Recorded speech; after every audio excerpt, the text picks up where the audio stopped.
नमः। श्रीमदानन्दतीर्थ भगवत्पादाचार्य गुरुभ्यो नमः। हरिः ओम्। निखिल गुणनिकायं नित्यनिर्धूतहेयं शुभतममतिमेयं शुद्धसौख्याप्त्युपायं सकलनिगमगेयं सर्वशब्दाभिधेयं नवजलधरकायं नौमि लक्ष्मीः सहायम् विघ्नौघवारणं सत्याशेषविश्वस्य कारणं करुणासिन्धुमानन्दतीर्थबन्धुं हरिं भजे। अभ्रमं भङ्गरहितमजडं विमलं सदा आनन्दतीर्थमतुलं भजे तापत्रयापहम्। भवति यदनुभावादेडमूकोऽपि वाग्मी जडमतिरपि जन्तुर्जायते प्राज्ञमौलिः सकलवचनचेतो देवता भारती सा मम वचसि निधत्तां सन्निधिं मानसे च। आपादमौलिपर्यन्तं गुरूणामाकृतिं स्मरेत् तेन विघ्नाः प्रणश्यन्ति सिद्ध्यन्ति च मनोरथाः। हरिः ओम्। सृष्टिस्थित्यप्ययेह नियतिदृशितमो बन्धमोक्षाश्च यस्मात् अस्य श्री ब्रह्मरुद्र प्रभृति सुरनरद्वीषशत्रुआत्मकस्य विष्णोर्व्यस्ताः समस्ताः सकलगुणनिधिः सर्वदोषव्यपेतः पूर्णानन्दाव्ययो यो गुरुरपि परमः चिन्तयेतं महान्तम्। जन्माद्यस्य यतोऽन्वयादितरतश्चार्थेष्वभिघ्नस्वराट् तेने ब्रह्म हृदायादिकवये मुह्यन्ति यं सूरयः तेजो वारिमृदां यथा विनिमयो यत्र त्रिसर्गो मृषा धाम्ना स्वेन सदा निरस्तकुहकम् सत्यं परं धीमहि यं प्रव्रजन्तमनुपेतमपेतकृत्यं द्वैपायनो विरहकातराजुहाव पुत्रेति तन्मयतया तरवोऽभिनेदुः तं सर्वभूतहृदयं मुनिमानतोऽस्मि। यस्वानुभावमखिलश्रुतिसारमेकम् अध्यात्मदीपम् अतिथितीर्षतां तमोन्धं संसारिणां करुणयाः पुराणगुह्यं तं व्याससूनुमुपयामि गुरुं मुनीनां नारायणं नमस्कृत्य नरं चैव नरोत्तमं देवीं सरस्वतीं व्यासं ततो जयमुदीरये। हरिः ओम्। ಸ್ವಸ್ತ್ಯಸ್ತು ಸತಾಂ. ಅಷ್ಟಮ ಸ್ಕಂಧ ಶ್ರೀಮದ್ಭಾಗವತದಲ್ಲಿ ಅತ್ಯಂತ ಪ್ರಧಾನವಾದ ಅಮೃತದ ಉತ್ಪತ್ತಿಯನ್ನ ನಿರೂಪಣೆ ಮಾಡುವಂತಹ ಕ್ಷೀರಸಾಗರ ಮಥನ ಸಮುದ್ರ ಮಥನದ ಚರಿತ್ರೆಯನ್ನ ವಿಸ್ತಾರವಾಗಿ 5-6 ಅಧ್ಯಾಯಗಳಲ್ಲಿ ಶುಕಾಚಾರ್ಯರು ಪರೀಕ್ಷಿತ ಮಹಾರಾಜರಿಗೆ ತಿಳಿಸಿಕೊಟ್ಟಿದ್ದಾರೆ. ಅಲ್ಲಿಂದ ಇನ್ನು ಮುಂದಕ್ಕೆ ಅದಕ್ಕೆ ಸಂಬಂಧಪಟ್ಟದ್ದೇ ವಾಮನಾವತಾರದ ಚರಿತ್ರೆ. ಸಮುದ್ರ ಮಥನದ ಕಾಲದಲ್ಲಿ ಅಮೃತ ಸಿಗದೆ ಸೋತು ಶರಣಾದ ಓಡಿ ಹೋದ ಬಲಿಯೇ ಮೊದಲಾದಂತ ದೈತ್ಯರುಗಳು ಮತ್ತೆ ವಿರೋಧ ಮಾಡಿದ್ದು ಯಾರ ಮೇಲೆ? ದೇವತೆಗಳ ಮೇಲೆ. ಅದನ್ನ ತಿಳಿಸಿಕೊಡುವಾಗ ಆರಂಭದಲ್ಲಿ ಇದು ಚಾಕ್ಷುಷ ಮನ್ವಂತರದಲ್ಲಿ ನಡೆದಂತಹ ಘಟನೆ ಯಾವುದು? ಸಮುದ್ರ ಮಥನ. ಆ ಚಾಕ್ಷುಷ ಮನ್ವಂತರ 6ನೇ ಮನ್ವಂತರ ಸ್ವಯಂಭುವ ಸ್ವಾರೋಚಿಷ ಉತ್ತಮ ರೈವತ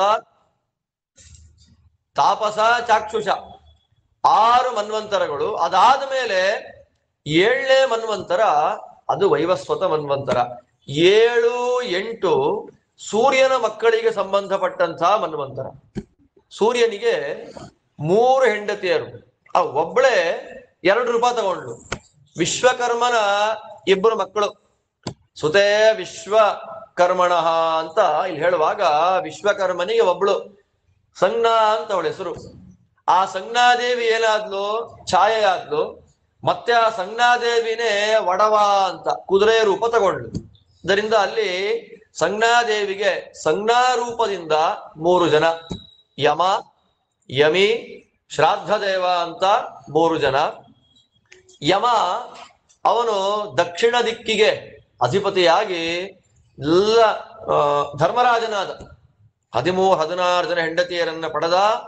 ಅದರಲ್ಲಿ ಪ್ರಧಾನರಾಗಿರ್ತಕ್ಕಂಥವರಿಬ್ಬರು, ಒಬ್ಬಳು ಶ್ಯಾಮಲಾದೇವಿ, ಇನ್ನೊಬ್ಬಳು ಮೂರ್ತಿದೇವಿ. ಆ ಶ್ಯಾಮಲಾದೇವಿ ಪಟ್ಟದ ರಾಣಿ, ಮೂರ್ತಿದೇವಿಯಲ್ಲಿ ಹರಿ, ಕೃಷ್ಣ, ನರ, ನಾರಾಯಣ ಅಂತ 4 ಜನ ಮಕ್ಕಳು. ಅದಾದ ಮೇಲೆ ಯಮಿ. ಯಮಿ ಅಂದ್ರೆ ಯಾರು? ಅವಳೇ ಯಮುನಾ ನದಿ, ಯಮಿಯೇ ಯಮುನೆಯಾಗಿ ಹರಿದು ಬರ್ತಾಳೆ, ಕಾಳಿಂದಿ ಅಂತ ಇನ್ನೊಂದು ಹೆಸರು ಅವಳಿಗೆ. ಆದ್ದರಿಂದ ಏನಾಗಿದೆ ಇಲ್ಲಿ, ಯಮಯಮಿ ಸಂವಾದ ಅಂತ ವೇದದಲ್ಲಿ ವಿಸ್ತಾರವಾಗಿ ಋಗ್ವೇದದಲ್ಲಿ ಬರುತ್ತೆ. ಮೂರನೆಯವನು ಶ್ರಾದ್ದ ದೇವ. ಆ ಶ್ರಾದ್ದ ದೇವನಿಗೆ ವೈವಸ್ವತ ಮನು ಅಂತ ಹೆಸರು. ಅದು ಸಂಜ್ಞಾದೇವಿಯ 3 ಜನ ಮಕ್ಕಳು. ಅದಾದ ಮೇಲೆ ಇನ್ನೊಬ್ಬ ಯಾರು ಹೆಂಡತಿ? ಛಾಯಾದೇವಿ. ಆ ಛಾಯಾದೇವಿಯಲ್ಲಿ ಮತ್ತೆ 3 ಜನ, ಸಾವರ್ಣಿ ಅಂತ ಒಬ್ಬ, ತಪತಿ ಅಂತ ಒಬ್ಳು ಹೆಣ್ಮಗಳು, ಶನೈಶ್ಚರ ಅಂತ ಹೇಳಿ ಇನ್ನೊಬ್ಬ ಗಂಡು ಮಗ. ಅಲ್ಲಿ 3 ಆಯ್ತು. ಅದರಲ್ಲಿ ಸಾವರ್ಣಿ, ಆ ಸಾವರ್ಣಿನೇ ಮನುವಾದ ವೈವಸ್ವತ ಮನು, ಇವತ್ತಿನ ಮನ್ವಂತರದ ಅಧಿಪತಿ. ಸಾವರ್ಣಿ ನೆಕ್ಸ್ಟ್. ಅದಾದ್ಮೇಲೆ ತಪತಿ ಅಂತ ನದಿ. ಆ ತಪತಿ ಎನ್ನುವವಳು ತಪನ ಅಂತ ಸೂರ್ಯ, ತಪನ ಮಗಳು ತಪತಿ. ತಪತಿ ಅಂದ್ರೆ ಬಿಸಿ ಇರೋಳು ಅಂತ ಅರ್ಥ, ಬಿಸಿ ಮಾಡೋಳು ಅಂತ ಅರ್ಥ. ತಪನ ಅಂದ್ರೆ ಸೂರ್ಯನಿಗೆ ಬಿಸಿ ಮಾಡ್ತಾನೆ, ಆದ್ದರಿಂದ ಅವನಿಗೆ ತಪನ ಅಂತ ಹೆಸರು. ಅವನ ಮಗಳು ತಪತಿ. ಚಂದ್ರವಂಶದ ಸಂಬರಣ ಅಂತ ಒಬ್ಬ ರಾಜ, ಆ ಸಂಬರಣ ರಾಜನ ಹೆಂಡತಿ ಆಗ್ತಾಳೆ. ಕುರುವಂಶಕ್ಕೆ ಮೂಲಭೂತವಾಗಿ ಬರ್ತಕ್ಕ ಹೆಣ್ಣು ಮಗಳು ಅವಳು. ಅದಾದ್ಮೇಲೆ ಶನೈಶ್ಚರ, ಅವನು ಗ್ರಹವಾಗಿ ನಿಂತಿದ್ದಾನೆ. ಆದ್ದರಿಂದ ಮೊದಲು ಹುಟ್ಟಿದವನು ಯಾರು? ಧರ್ಮ. ಕೊನೆ ಹುಟ್ಟಿದವನು ಯಾರು? ಶನೈಶ್ಚರ. ಆದ್ದರಿಂದ ಅವನು ಯಮಧರ್ಮನ ತಮ್ಮ ಶನೈಶ್ಚರ, ಯಮಧರ್ಮನ ಅಣ್ಣ ಅಲ್ಲ. ಆದ್ದರಿಂದ ಯಮಾಗ್ರಜಂ ಅಂತ ನಾವೇನ್ ಹೇಳ್ತೀವಿ, ಅದು ಭಾಗವತ ಹರಿವಂಶಾದಿ ಮೂಲ ಗ್ರಂಥಗಳಿಗೆ ಅತ್ಯಂತ ವಿರೋಧ. ಅದು ಯಮಾನುಜಂ ಅಂತ ಆಗ್ಬೇಕು. ನೀಲಾಂಜನ ಗಿರಿಪ್ರಖ್ಯಂ ರವಿಸೋನುಂ ಯಮಾನುಜಂ ಅಂತ ಆಗ್ಬೇಕು. ಯಮಾಗ್ರಜಂ ಅನ್ನೋದು ಭಾಗವತಾದಿ ಮೂಲ ಗ್ರಂಥಗಳಿಗೆ ಅದು ವಿರುದ್ಧ. ಅದಾದ ಮೇಲೆ ಒಡವ ಅಂತ ಇನ್ನೊಂದು ರೂಪ, ಅವಳದೆ ಕುದುರೆ. ಆ ಕುದುರೆ ರೂಪದಿಂದ ಹುಟ್ಟು ಬಂದವರು ಯಾರಿಬ್ಬರು? ಅಶ್ವಿನಿ ದೇವತೆಗಳು. ಒಟ್ಟು 8 ಜನ ಸೂರ್ಯನಿಗೆ ಮಕ್ಕಳು. ಸಂಜ್ಞೆಯಲ್ಲಿ 3, ಛಾಯೆಯಲ್ಲಿ 3, ಒಡವಾನಲ್ಲಿ 2. ಅದರಲ್ಲಿ ಮನ್ವಂತರಾಧಿಪತಿಗಳಾದವರು 2 ನದಿಗಳಾದರು. ಯಮುನೆ ತಪತಿ ನದಿ, ಯಮಧರ್ಮರಾಜ ಲೋಕಪಾಲಕ, ಶನೈಶ್ಚರ ಗ್ರಹಾಧಿಪತಿ. ಅದಾದ ಮೇಲೆ ಸಂಬರಣನ ಹೆಂಡತಿ ತಪತಿ ಅಲ್ಲಿ ಹೋದವಳು. ಇನ್ಯಾರು ಉಳಿದ್ರು ಇವಾಗ? ವೈವಸ್ವತ ಮತ್ತು ಸಾವರ್ಣಿ, ಅವರಿಬ್ಬರು ಮನುಗಳಾದ್ರು. 2 ಮನುಗಳು, ಒಬ್ಬ ಲೋಕಪಾಲ, ಇನ್ನೊಬ್ಬ ಗ್ರಹ, 2 ನದಿ. ಅಲ್ಲಿಗೆ 2 ದೇವತೆಗಳ ವೈದ್ಯರಾದ್ರು ಅಶ್ವಿನಿ ದೇವತೆಗಳು. ಈಗ 8 ಜನಕ್ಕೆ 8 ಸ್ಥಾನವನ್ನ ಕೊಟ್ಟ ಸೂರ್ಯ. ಅದರಲ್ಲಿ 7ನೇ ಮನ್ವಂತರ ವೈವಸ್ವತ ಮನ್ವಂತರ. ಈ ವೈವಸ್ವತ ಮನ್ವಂತರದಲ್ಲಿ ಇಂದ್ರ ಸ್ಥಾನಕ್ಕೆ ಹೋಗೋದು. ಇವತ್ತು ಮಳೆ ಬಂತು. ಇಂದ್ರ ಸ್ಥಾನಕ್ಕೆ ಹೋಗುವಂತವನು ಯಾರು ಅಂತ ಕೇಳಿದ್ರೆ ಪುರಂದರ. ಇವತ್ತಿನ ಇಂದ್ರನಿಗೆ ಪುರಂದರ ಅಂತ ಹೆಸರು. ವಸುಗಳು, ರುದ್ರರು, ಆದಿತ್ಯರು, ಮರುದೇವತೆಗಳು, ಅಶ್ವಿನಿಗಳು, ಋಭುಗಳು, ಇವರೆಲ್ಲ ದೇವತೆಗಳು. ಈಗ ಯಾವಾಗ ಈ ಸಂದರ್ಭದಲ್ಲಿ ದೇವತೆಗಳು ಯಾರು ಅಂದ್ರೆ ಇವರೆಲ್ಲ. ಅದಾದ್ಮೇಲೆ ಕಶ್ಯಪ, ಅತ್ರಿ, ವಸಿಷ್ಠ, ಅದಾದ್ಮೇಲೆ ವಿಶ್ವಾಮಿತ್ರ, ಗೌತಮ, ಜಮದಗ್ನಿ, ಭರದ್ವಾಜ. ಈ 7 ಜನ ಇವಾಗ ಸಪ್ತರ್ಷಿಗಳು. ಇದು 7ನೇ ಮನ್ವಂತರ. ನೆಕ್ಸ್ಟ್ 8ನೇ ಮನ್ವಂತರಕ್ಕೆ ಸಾವರ್ಣಿ ಮನ್ವಂತರ ಅಂತ ಕರೀತಾರೆ. ಆ ಸಾವರ್ಣಿ ಮನ್ವಂತರದಲ್ಲಿ ಬಲಿಚಕ್ರವರ್ತಿ ಇಂದ್ರನಾಗ್ತಾನೆ. ಅದಾದ್ಮೇಲೆ 9ನೇ ಮನ್ವಂತರವನ್ನ ದಕ್ಷ ಸಾವರ್ಣಿ ಅಂತಾರೆ. 10ನೇ ಮನ್ವಂತರವನ್ನ ಬ್ರಹ್ಮ ಸಾವರ್ಣಿ ಅಂತ ಕರೀತಾರೆ. 11ನೇ ಮನ್ವಂತರವನ್ನ ದಕ್ಷ ಸಾವರ್ಣಿ, ಬ್ರಹ್ಮ ಸಾವರ್ಣಿ, ಧರ್ಮ ಸಾವರ್ಣಿ ಅಂತ ಒಂದು ಮನ್ವಂತರ. ಅದಾದ್ಮೇಲೆ ಮೇರು ಸಾವರ್ಣಿ ಅಂತ ಇನ್ನೊಂದು ಮನ್ವಂತರ. ಅದಾದ್ಮೇಲೆ ದೇವ ಸಾವರ್ಣಿ ಅಂತ ಇನ್ನೊಂದು ಮನ್ವಂತರ. ಅದಾದ್ಮೇಲೆ 14ನೇ ಮನ್ವಂತರ ಇಂದ್ರ ಸಾವರ್ಣಿ. ಅಂದ್ರೆ ನೆಕ್ಸ್ಟ್ ಬರೋದೆಲ್ಲ ಸಾವರ್ಣಿ ಮನ್ವಂತರಗಳು. ಸಾವರ್ಣಿ, ದಕ್ಷ ಸಾವರ್ಣಿ, ಬ್ರಹ್ಮ ಸಾವರ್ಣಿ, ಧರ್ಮ ಸಾವರ್ಣಿ, ಮೇರು ಸಾವರ್ಣಿ, ದೇವ ಸಾವರ್ಣಿ, ಇಂದ್ರ ಸಾವರ್ಣಿ.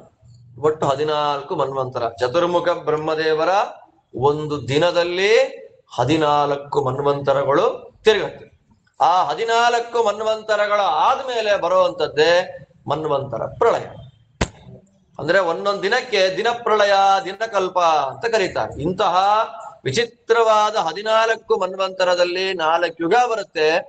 4 ಯುಗದಲ್ಲಿ ಪಾಠ ಪ್ರವಚನವನ್ನ ಮಾಡಬೇಕು ಅಂತಲೇ ದೇವರು ಕಪಿಲ, ದತ್ತ, ಐತರೇಯ ಮೊದಲಾದ ರೂಪಗಳಿಂದ ಬರ್ತಾನೆ. ರಾಕ್ಷಸರನ್ನು ಸಂಹಾರ ಮಾಡಬೇಕು ಅಂತ ರಾಮಕೃಷ್ಣಾದಿ ರೂಪಗಳಿಂದ ಬರ್ತಾನೆ.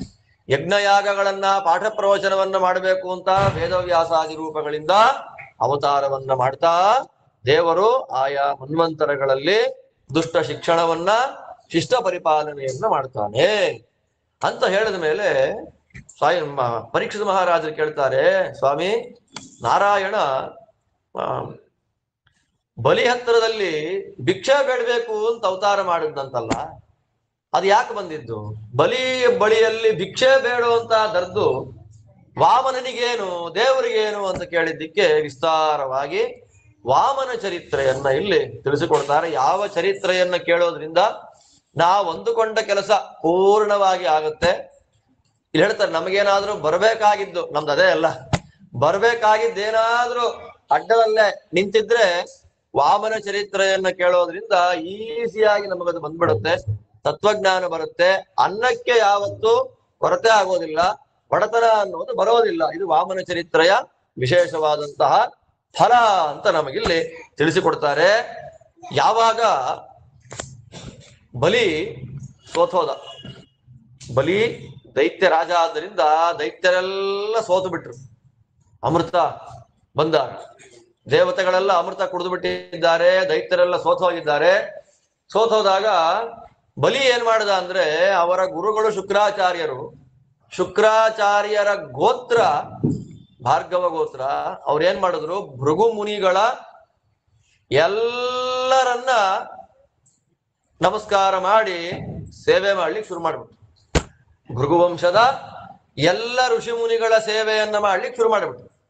ಅವ್ರೇನ್ ಮಾಡ್ತಾರೆ, ಅವನು ಮಾಡಿದ ಸೇವೆಯನ್ನ ನೋಡಿ ವಿಶ್ವಜಿತ್ ಅನ್ನುವಂತಹ ಒಂದು ಯಾಗ ಮಾಡಿಸ್ತಾರೆ. ಯಾರು? ಭೃಗುವಂಶದ ಎಲ್ಲ ಬ್ರಾಹ್ಮಣರು ಬಲಿಯ ಮೂಲಕ ವಿಶ್ವಜಿತ್ ಎನ್ನುವಂತಹ ದೊಡ್ಡ ಒಂದು ಯಾಗವನ್ನು ಮಾಡಿಸ್ತಾರೆ.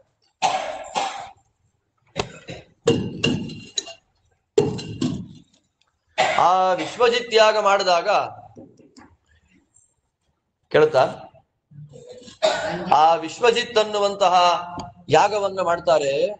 ವಿಶ್ವಜಿತ್ ಯಾಗ ಮಾಡಿ ಕೊನೆಗೆ ಅವರು ಪೂರ್ಣಾಹುತಿಯನ್ನ ಹಾಕ್ತಾ ಇದ್ದ ಹಾಗೇನೆ ಆ ಅಗ್ನಿಕುಂಡದಿಂದ ಬಂಗಾರದ ರಥ, ಬಂಗಾರದ ಕವಚ, ಕುದುರೆಗಳು, ಬಿಲ್ಲು, ಬಾಣ, ಬತ್ತಳಿಕೆ, ಕತ್ತಿ, ಗುರಾಣಿ ಎಲ್ಲ ಬಂದ್ಬಿಡ್ತು.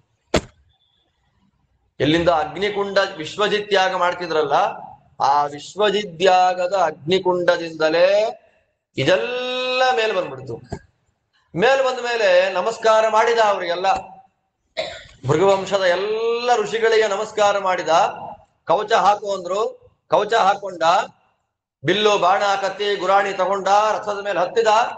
ಶಂಖ ಊದಬೇಕಲ್ಲ, ಶುಕ್ರಾಚಾರ್ಯರು ಶಂಖ ತಂದ್ಕೊಟ್ರು. ರೆಡಿ ಆದ.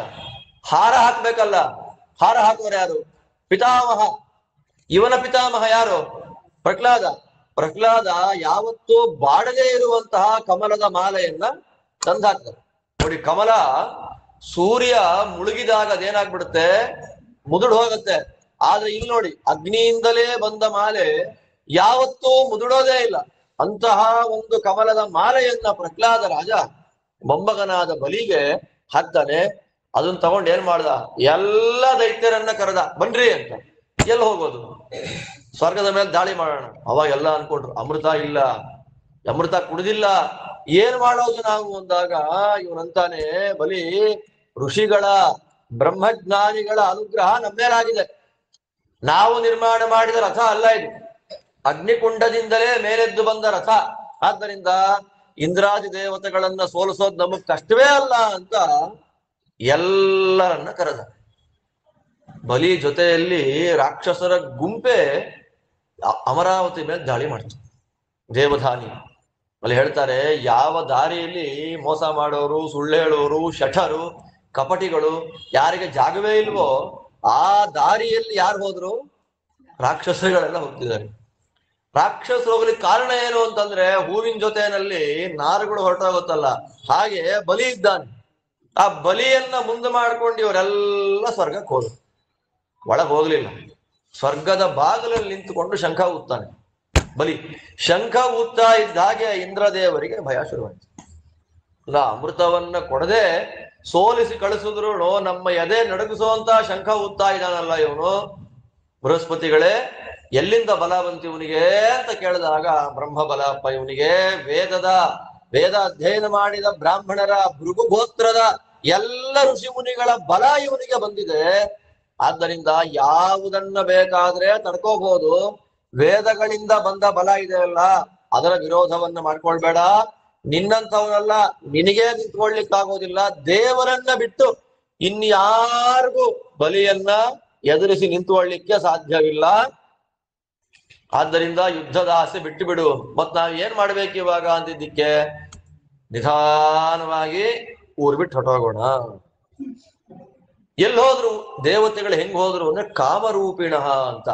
ದೈತ್ಯರಿದ್ದಾರೆ, ದೈತ್ಯರ ವೇಷ ಹಾಕೊಂಡೆ ಹೊರಗೊಟ್ಟೋದ್ರು ಅವರೆಲ್ಲ. ಅಂದ್ರೆ ಇಂದ್ರ ಯಾರು, ಅಗ್ನಿ ಯಾರು ಅಂತ ಗೊತ್ತಾಗದೆ, ಅಂದ್ರೆ ಅವರ ಗುರುತು ಸಿಗದೇ ಇರುವಂತ ರೂಪವನ್ನ ಹಾಕೊಂಡು ಸ್ವರ್ಗದಿಂದ ಆಚೆ ಹೊರಟರು. ಎಷ್ಟೊತ್ತಾದ್ರೂ ಬರ್ಲಿಲ್ಲ. ಬಲಿ ಒಳಗೆ ಹೋಗಿ ನೋಡ್ತಾನೆ, ಖಾಲಿ. ಅವ ಏನ್ ಮಾಡ್ದ, ಅವನೇ ಇಂದ್ರನಾಗಿ ದೇವಧಾನಿಯನ್ನ ಆಳ್ವಿಕೆ ಮಾಡ್ದ. ಸಂತೋಷ ಆಯ್ತು. 100 ಅಶ್ವಮೇಧ ಯಾಗ ಮಾಡಿಸ್ಬಿಟ್ರು ಬಲಿ ಕೈ. ಶ್ರೀಹರಿ ಪ್ರೀತ್ಯರ್ಥವಾಗಿ ಬಲಿಚಕ್ರವರ್ತಿ ಶುಕ್ರಾಚಾರ್ಯರ ಮೂಲಕ 100 ಅಶ್ವಮೇಧ ಯಾಗಗಳನ್ನ ಮಾಡ್ತಾರೆ. 100 ಅಶ್ವಮೇಧ ಯಾಗ ಯಾರು ಮಾಡ್ತಾರೆ ಅವರಿಗೆ ಇಂದ್ರ ಪದವಿ ಸಿಗುತ್ತೆ ಅಂತ. ಆದ್ರಿಂದ ಸಗರ ಮಹಾರಾಜ್ ಎಲ್ರಿಗೂ 100 ಮಾಡಕ್ ಆಗಲ್ಲ. ಸಗರ ಮಹಾರಾಜ 100 ಅಶ್ವಮೇಧ ಯಾಗ ಮಾಡ್ಲಿಕ್ಕೆ ಹೋದ, 99 ಮಾಡ್ದ. 100ನೇದು ಏನೋ ಎಡವಟ್ಟಾಗ ಹಾಳಾಗೋಯ್ತು. ಅಂದ್ರೆ 100% ಕಂಪ್ಲೀಟ್ ಆಗ್ಬೇಕು ಅಂದ್ರೆ ಭಗವಂತನ ಅನುಗ್ರಹ ಇಲ್ಲೇಬೇಕು. ಅದಕ್ಕೆ ಏನಾಯ್ತು ಇಲ್ಲಿ, ನಾಳೆ ಮುಂದಿನ ಸಾವರ್ಣಿ ಮನ್ವಂತರದಲ್ಲಿ ಬಲಿ ಇಂದ್ರ ಆಗ್ಬೇಕಲ್ಲ, ಅದಕ್ಕಾಗಿ 100 ಅಶ್ವಮೇಧ ಯಾಗದ ಪುಣ್ಯ ಬರ್ಬೇಕು ಅವನಿಗೆ. ಅದಕ್ಕೆ ದೇವರು ಮಾಡಿಸ್ದ. ಇಷ್ಟೆಲ್ಲ ಆಗೋತ್ಗೆ ದೇವತೆಗಳು ಎಲ್ಲಿ ಹೋಗಿದ್ದಾರೆ ಗೊತ್ತಿಲ್ಲ, ಏನಾಗಿದೆ ಗೊತ್ತಿಲ್ಲ, ಏನಿಲ್ಲ. ಕಶ್ಯಪರು ಹೆಂಡತಿಯನ್ನು ನೋಡಬೇಕು ಅಂತ ಬರ್ತಾ ಇದ್ದಾರೆ.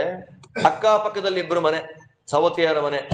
ಒಂದು ಮನೆಯಲ್ಲಿ ನಿತ್ಯೋತ್ಸವ, ಇನ್ನೊಂದು ಮನೆ ದೀಪ ಹಚ್ಚೋರೆ. ದಿತಿ ಮನೆಯಲ್ಲಿ ನಿತ್ಯ ಉತ್ಸವ. ಅವಳ ಮಕ್ಕಳೆಲ್ಲ ಗೆದ್ದುಬಿಟ್ಟಿದ್ದಾರೆ. ಈಗ ಅದಿತಿ ಮನೆಯನ್ನ ಕೇಳೋರಿಲ್ಲ. ಕಶ್ಯಪರು ಅದಿತಿ ಮನೆಗೆ ಬರ್ತಾರೆ. ಮನೆಗೆ ಬಂದು ಹೇಳ್ತಾರೆ, ಯಾಕೆ ಹಿಂಗಿದ್ಯಾ? ಮನೆಗೆ ಯಾರಾದ್ರೂ ಬಂದ್ರೆ ನಮ್ಮ ಮನಸ್ಸೊಳಗಿರುವಂತಹ ದುಃಖವನ್ನ ಅವ್ರ ತಲೆ ಮೇಲೆ ಹಾಕೋದಲ್ಲ, ನಮ್ ದುಃಖ ಕೇಳಕ್ಕೋಸ್ಕರ ಬರೋದಲ್ಲ ಮನೆಗೆ ಅವರು. ಅತಿಥಿಗಳು ಅಭ್ಯಾಗತರು ಏನಿದ್ದಾರೆ, ಒಂದು ಮನೆ ಅಂತಂದ್ರೆ ಆ ಮನೆ ಇರೋದು ಯಾಕೆ? ನಮಗೋಸ್ಕರ ನಮ್ಮ ಮನೆ ಇರೋದು. ನಾವು ಫಸ್ಟ್ ಮನೆ ಕಟ್ತಾ ಇದ್ದಾಗೆ ಗೃಹ ಪ್ರವೇಶವೇ ಆಗಿರೋಲ್ಲ. ಫಸ್ಟ್ ಒಳಗ್ ಬಂದು ಸೇರ್ಕೊಳ್ಳೋದು ಯಾವ್ದು ಹೇಳಿ? ಹಲ್ಲಿ, ಜಿರಳೆ. ಅದ್ರ ಅರ್ಥ ಏನು? ಸರ್ವಭೂತಗಳಿಗೂ ಮನೆ ಆಶ್ರಯ ಆಗಬೇಕು. ಹಲ್ಲಿ, ಜಿರಳೆ, ಇರುವೆ ಅದು ಹೇಗೆ ಮನೆಯಲ್ಲಿ ವಾಸ ಮಾಡುತ್ತೋ ಹಾಗೆ ನಾನು. ಅದೇನ್ ಮಾಡುತ್ತೆ? ಗೂಡು ಕಟ್ಟುತ್ತೆ. ನಾವು ಗೂಡು ಕಟ್ಕೊಂಡಿದೀವಿ. ಇವಾಗ ಏನ್ ಮಾಡ್ತಾರೆ ಅಂದ್ರೆ, ಫಸ್ಟ್ ಮನೆ ಗೃಹ ಪ್ರವೇಶ ಆಗ್ಲಿಕ್ಕಿಂತ ಮೊದಲೇ ಅದೊಂದು ಪೈಪ್ ಹಾಕ್ಬಿಡ್ತಾರೆ. ಪೈಪ್ ಹಾಕಿ ಯಾವ ಇರುವೆ ಜಿರಳೆ ಬರಬಾರದು ಅಂತ ಹೊಡೆದು ಬಿಡ್ತಾರೆ ಔಷಧಿ. 30-35 ಸಾವಿರ ಅದಕ್ಕೆ ಔಷಧಿ ಹೊಡೆಸ್ಬಿಟ್ರೆ ಏನಿರಲ್ಲ. ಇನ್ ಮುಂದಕ್ಕೆ ಮನುಷ್ಯರೇ ಬರದೇ ಇರೋ ತರ ಔಷಧಿ ಹೊಡೆಸ್ಬಿಡೋದು, ಮನುಷ್ಯರೇ ಬರಬಾರದು ಅಂತ. ಅಂದ್ರೆ ಇಲ್ಲಿ ಹೇಳ್ತಾರೆ, ಅದಕ್ಕೆ ಕಲಿಯುಗ ಅಂದ್ರೆ ಅದೇ. ಮನೆ ಅಂದ್ರೆ ಯಾರಿಗೆ? ಮೊದಲೆಲ್ಲ 100 ಜನ ಬಂದು ಉಂಡು ಊಟ ಮಾಡಿ ಹೋಗ್ಲಿಕ್ಕೆ ಅವಕಾಶ ಇದ್ದದ್ದು ಮನೆ. ಆಮೇಲೆ ಬರ್ತಾ ಬರ್ತಾ ಬರ್ತಾ ಬರ್ತಾ ನಮಗ್ ಮಾತ್ರ ಮನೆ. ಇವಾಗ ಗಂಡ ಹೆಂಡತಿ ಇಬ್ರು ಕೆಲಸಕ್ಕೆ, ಮನೆ ಬೀಗ. ಇಬ್ರಿಗೂ ಮನೆ ಯಾಕೆ ಅಂದ್ರೆ ರಾತ್ರಿ ಬಂದು ಊಟ ಮಾಡಿ ಮಲ್ಕೊಳಕ್ ಅಷ್ಟೇ. ಬೆಳಗ್ಗೆ 6 ಗಂಟೆಗೆ ಎದ್ದು ರಾತ್ರಿ 10 ಗಂಟೆಗೆ ಬರೋದು. ಲಾಡ್ಜ್ಗೆ ಹೋಗೋ ಬದಲು ಸಾಲ ಮಾಡಿ EMI ಕಟ್ಕೊಂಡು ಮನೇಲಿ ಕೂತ್ಕೊಂಡು ಅಲ್ಲೇ ಊಟ ಮಾಡಿ ಮಲ್ಕೊಂಡು ಎದ್ದು ಹೋಗೋದು. ಇನ್ನು ಮುಂದೆ ಮುಂದೆ ಮುಂದೆ ಇನ್ನು ಕಲಿಯುಗದಲ್ಲಿ ಮುಂದೆ ಹೋಗ್ತಾ ಆಫೀಸಲ್ಲೇ ಮಲ್ಕೊಂಡ್ಬಿಡೋಣ ತಗೋದು. ಹೇಳ್ತಾರೆ, ಅತಿಥಿ ಅಭ್ಯಾಗತರಿಗೆ ಅನುಕೂಲವಾಗದೇ ಇರ್ತಕ್ಕಂತಹ ಜಾಗ ಅದ್ ಜಾಗ ಅಲ್ಲ. ಅದಕ್ಕೆ ನೋಡಿ, ಊಟ ಮಾಡ್ಬೇಕಾದ್ರೆ ಒಂದ್ ತುತ್ತನ್ನ ಚಿತ್ರಾಹುತಿ ಇಡೋ ಮೊದಲು ಕಾಗೆಗಳಿಗೆ, ಇರುವೆಗಳಿಗೆ, ಇಲಿಗಳಿಗೆ ಇಟ್ಬಿಟ್ಟು ತಿನ್ಬೇಕು. ಕೃಷ್ಣ ಅಂತಾನೆ, ಹಾಗೆಲ್ಲ ಇಡದೆ ನಾವೇ ತಿಂದುಬಿಟ್ರೆ ಆ ಅನ್ನ ರೋಗ ಕಾರಣ ಆಗುತ್ತೆ. ನಾವು ಅದಕ್ಕೆ ಹೇಗೆ ಬಾಧ್ಯಸ್ಥರೋ ಅನ್ನಕ್ಕೆ ಅದು ಬಾಧ್ಯಸ್ಥರೇ. ಆದ್ದರಿಂದ ಎಲ್ಲ ಇರುವೆಗಳಿಗೆ, ಪ್ರಾಣಿಗಳಿಗೆ, ಪಕ್ಷಿಗಳಿಗೆ ಎಲ್ಲದಕ್ಕೂ ಕೊಟ್ಬಿಟ್ಟು ತಿನ್ಬೇಕು. ಏ ಪಚಂತಿ ಆತ್ಮ ಕಾರಣ. ಕೃಷ್ಣ ಅಂತಾರೆ, ನಮಗೋಸ್ಕರ ನಾವು ತಿಂದುಬಿಟ್ರೆ ಅದು ಅನ್ನ ಅಲ್ಲ, ಅದು ರೋಗ ತಿಂತಾ ಇರೋದು ನಾವು. ಆದ್ದರಿಂದ ಕಶ್ಯಪರಂತಾರೆ, ಮನೆಯಲ್ಲಿ ನಮಗೆಷ್ಟೇ ದುಃಖ ಇರ್ಲಿ ದೀಪ ಹಚ್ಚಬೇಕು, ನಮಗೆಷ್ಟೇ ದುಃಖ ಇರ್ಲಿ ಕಸ ಗುಡಿಸಿ ಕ್ಲೀನ್ ಮಾಡ್ಬೇಕು.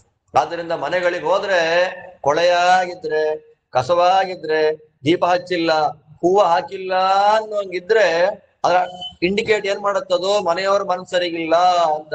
ಯಾರಾದ್ರೂ ಸತ್ರೆ ಕಸ ಗುಡಿಸಲ್ಲ, ಯಾರಾದ್ರೂ ಸತ್ರೆ ದೀಪ ಹಚ್ಚಲ್ಲ. ಆದ್ದರಿಂದ ಮನೆಯಲ್ಲಿ ಎಲ್ಲಾ ಬದುಕಿರುವಾಗ ದೀಪ ಹಚ್ಚಿ ಕಸ ಗುಡಿಸಿ ಇಡ್ಬೇಕಮ್ಮ. ಯಾವ ಮನೆಗೆ ಬಂದ ಅತಿಥಿಗಳು ಉಪವಾಸ ಹೊರಟೋಗ್ತಾರೋ ಸುಟ್ಟು ಬಿಡ್ತಾರ ಮನೇನ. ಆದ್ದರಿಂದ ಯಾಕೆ ಇದ್ದೇಳು, ಒಂದು ಕಾಲದಲ್ಲಿ ನಿನ್ನ ಮಕ್ಕಳಿಗೆ ಬಲ, ಇನ್ನೊಂದು ಕಾಲದಲ್ಲಿ ಅವರಿಗೆ ಬಲ. ಅದೊಂದು ಚಕ್ರ. ನಾಳೆ ಯಾರಿಗೆ ಬರುತ್ತೆ? ನಿನಗೆ ಬರುತ್ತೆ. ಆದ್ರಿಂದ ಅದಿತಿ ನೀನ್ ಹೀಗಿದ್ಯಾ, ದಿತಿ ಯಾವತ್ತೂ ಆತರ ಮಾಡೇ ಇಲ್ಲ. ಅವಳು ನೋಡಿ, ಅವಳು ಯಾವತ್ತಿದ್ರು ನನಗೊಂದು ಒಳ್ಳೆ ಕಾಲ ಬರುತ್ತೆ ಅಂತ ಮನೆ ಕ್ಲೀನ್ ಮಾಡೋ, ಅಗ್ನಿಹೋತ್ರ ಮಾಡೋದೆಲ್ಲ ಮಾಡ್ತಾ ಇದ್ಲು. ಒಂದು ಸಲ ಸೋತಿದ್ದಕ್ಕೆ ನೀನ್ ಹಿಂಗಾಡ್ಬಿಟ್ರೆ ದಿತಿ ಏನ್ ಮಾಡ್ಬೇಕು? ಯಾವಾಗ್ಲೂ ಸೋಲೋದೇ ಅವಳು ಕೆಲಸ. ಆದ್ದರಿಂದ ಎದ್ದೇಳು ಮೇಲೆ ಅಂದಾಗ ಏನಾಯ್ತು ಅಂದಾಗ, ಸ್ವಾಮಿ ಆ ಬಲಿ ಮೊದಲಾದವರೆಲ್ಲರೂ ನನ್ನ ಮಕ್ಕಳನ್ನ ಸೋಲಿಸಿ ಓಡಿಸ್ಬಿಟ್ಟಿದ್ದಾರೆ. ಬೇಜಾರೇನು ಅಂದ್ರೆ ಅವ್ರು ಎಲ್ಲಿದ್ದಾರೆ ಅಂತಾನೆ ಗೊತ್ತಿಲ್ಲ. ಇಂದ್ರಾದಿ ದೇವತೆಗಳು ಕೈ ತಪ್ಪಿಸ್ಕೊಂಡು ಎಲ್ಲಿ ಹೋಗಿದ್ದಾರೆ ಅಂತ ಇನ್ನೂ ಗೊತ್ತಿಲ್ಲ. ಅದಕ್ಕಾಗಿ ಏನಾದ್ರೂ ಮಾಡ್ಬೇಕಲ್ಲ, ದೇವರೇ ನನ್ನ ಮನೆಗೆ ಬರ್ಬೇಕಲ್ಲ, ಅವತಾರ ಮಾಡಿ ಬರ್ಬೇಕಲ್ಲ, ಹೇಗದು ಅಂತ ಪ್ರಾರ್ಥನೆ ಮಾಡಿದ್ದಕ್ಕೆ ಒಂದು ವ್ರತವನ್ನು ಉಪದೇಶ ಮಾಡ್ತಾರೆ. ಅದು ಪಯೋವ್ರತ ಅಂತ. ಫಾಲ್ಗುಣ ಮಾಸದ ಶುಕ್ಲ ಪಕ್ಷದಲ್ಲಿ 12 ದಿನಗಳ ಕಾಲ ಮಾಡಬೇಕಾದಂತಹ ವ್ರತ ಅದು. ಫಾಲ್ಗುಣ ಮಾಸದಲ್ಲಿ ಶುಕ್ಲ ಪಕ್ಷದಲ್ಲಿ 12 ದಿನ ಏನ್ ಮಾಡ್ಬೇಕು ಅಂದ್ರೆ ಬರೀ ಹಾಲು ಕುಡಿಬೇಕಷ್ಟೆ, ಬೇರೆ ಇನ್ನೇನಿಲ್ಲ. ಯಾವತ್ತು ಶುರು ಮಾಡ್ತೀವಿ, ನಮ್ಮ ತಾರಾಬಲವನ್ನ ನೋಡಿಕೊಂಡು ಒಳ್ಳೆಯ ದಿನದ ತಿಥಿ ನಕ್ಷತ್ರಗಳಲ್ಲಿ ಒಳ್ಳೆಯ ದಿನದಲ್ಲಿ ಫಾಲ್ಗುಣ ಮಾಸದ ಶುಕ್ಲ ಪಕ್ಷದಲ್ಲಿ ಕಾಡ್ಹಂದಿ ಕೆರೆದಂತಹ ಮಣ್ಣನ್ನ ತಂದು ಮೈಗೆ ಹಚ್ಚಿಕೊಂಡು ಸ್ನಾನ ಮಾಡಬೇಕು. ಸ್ನಾನ ಮಾಡಿ ಅದಾದ ಮೇಲೆ ದೇವರನ್ನ ಪೂಜೆ ಮಾಡಬೇಕು. ಅದಕ್ಕೆ ಮಂತ್ರ ಎಲ್ಲ ಕೊಡ್ತಾರೆ.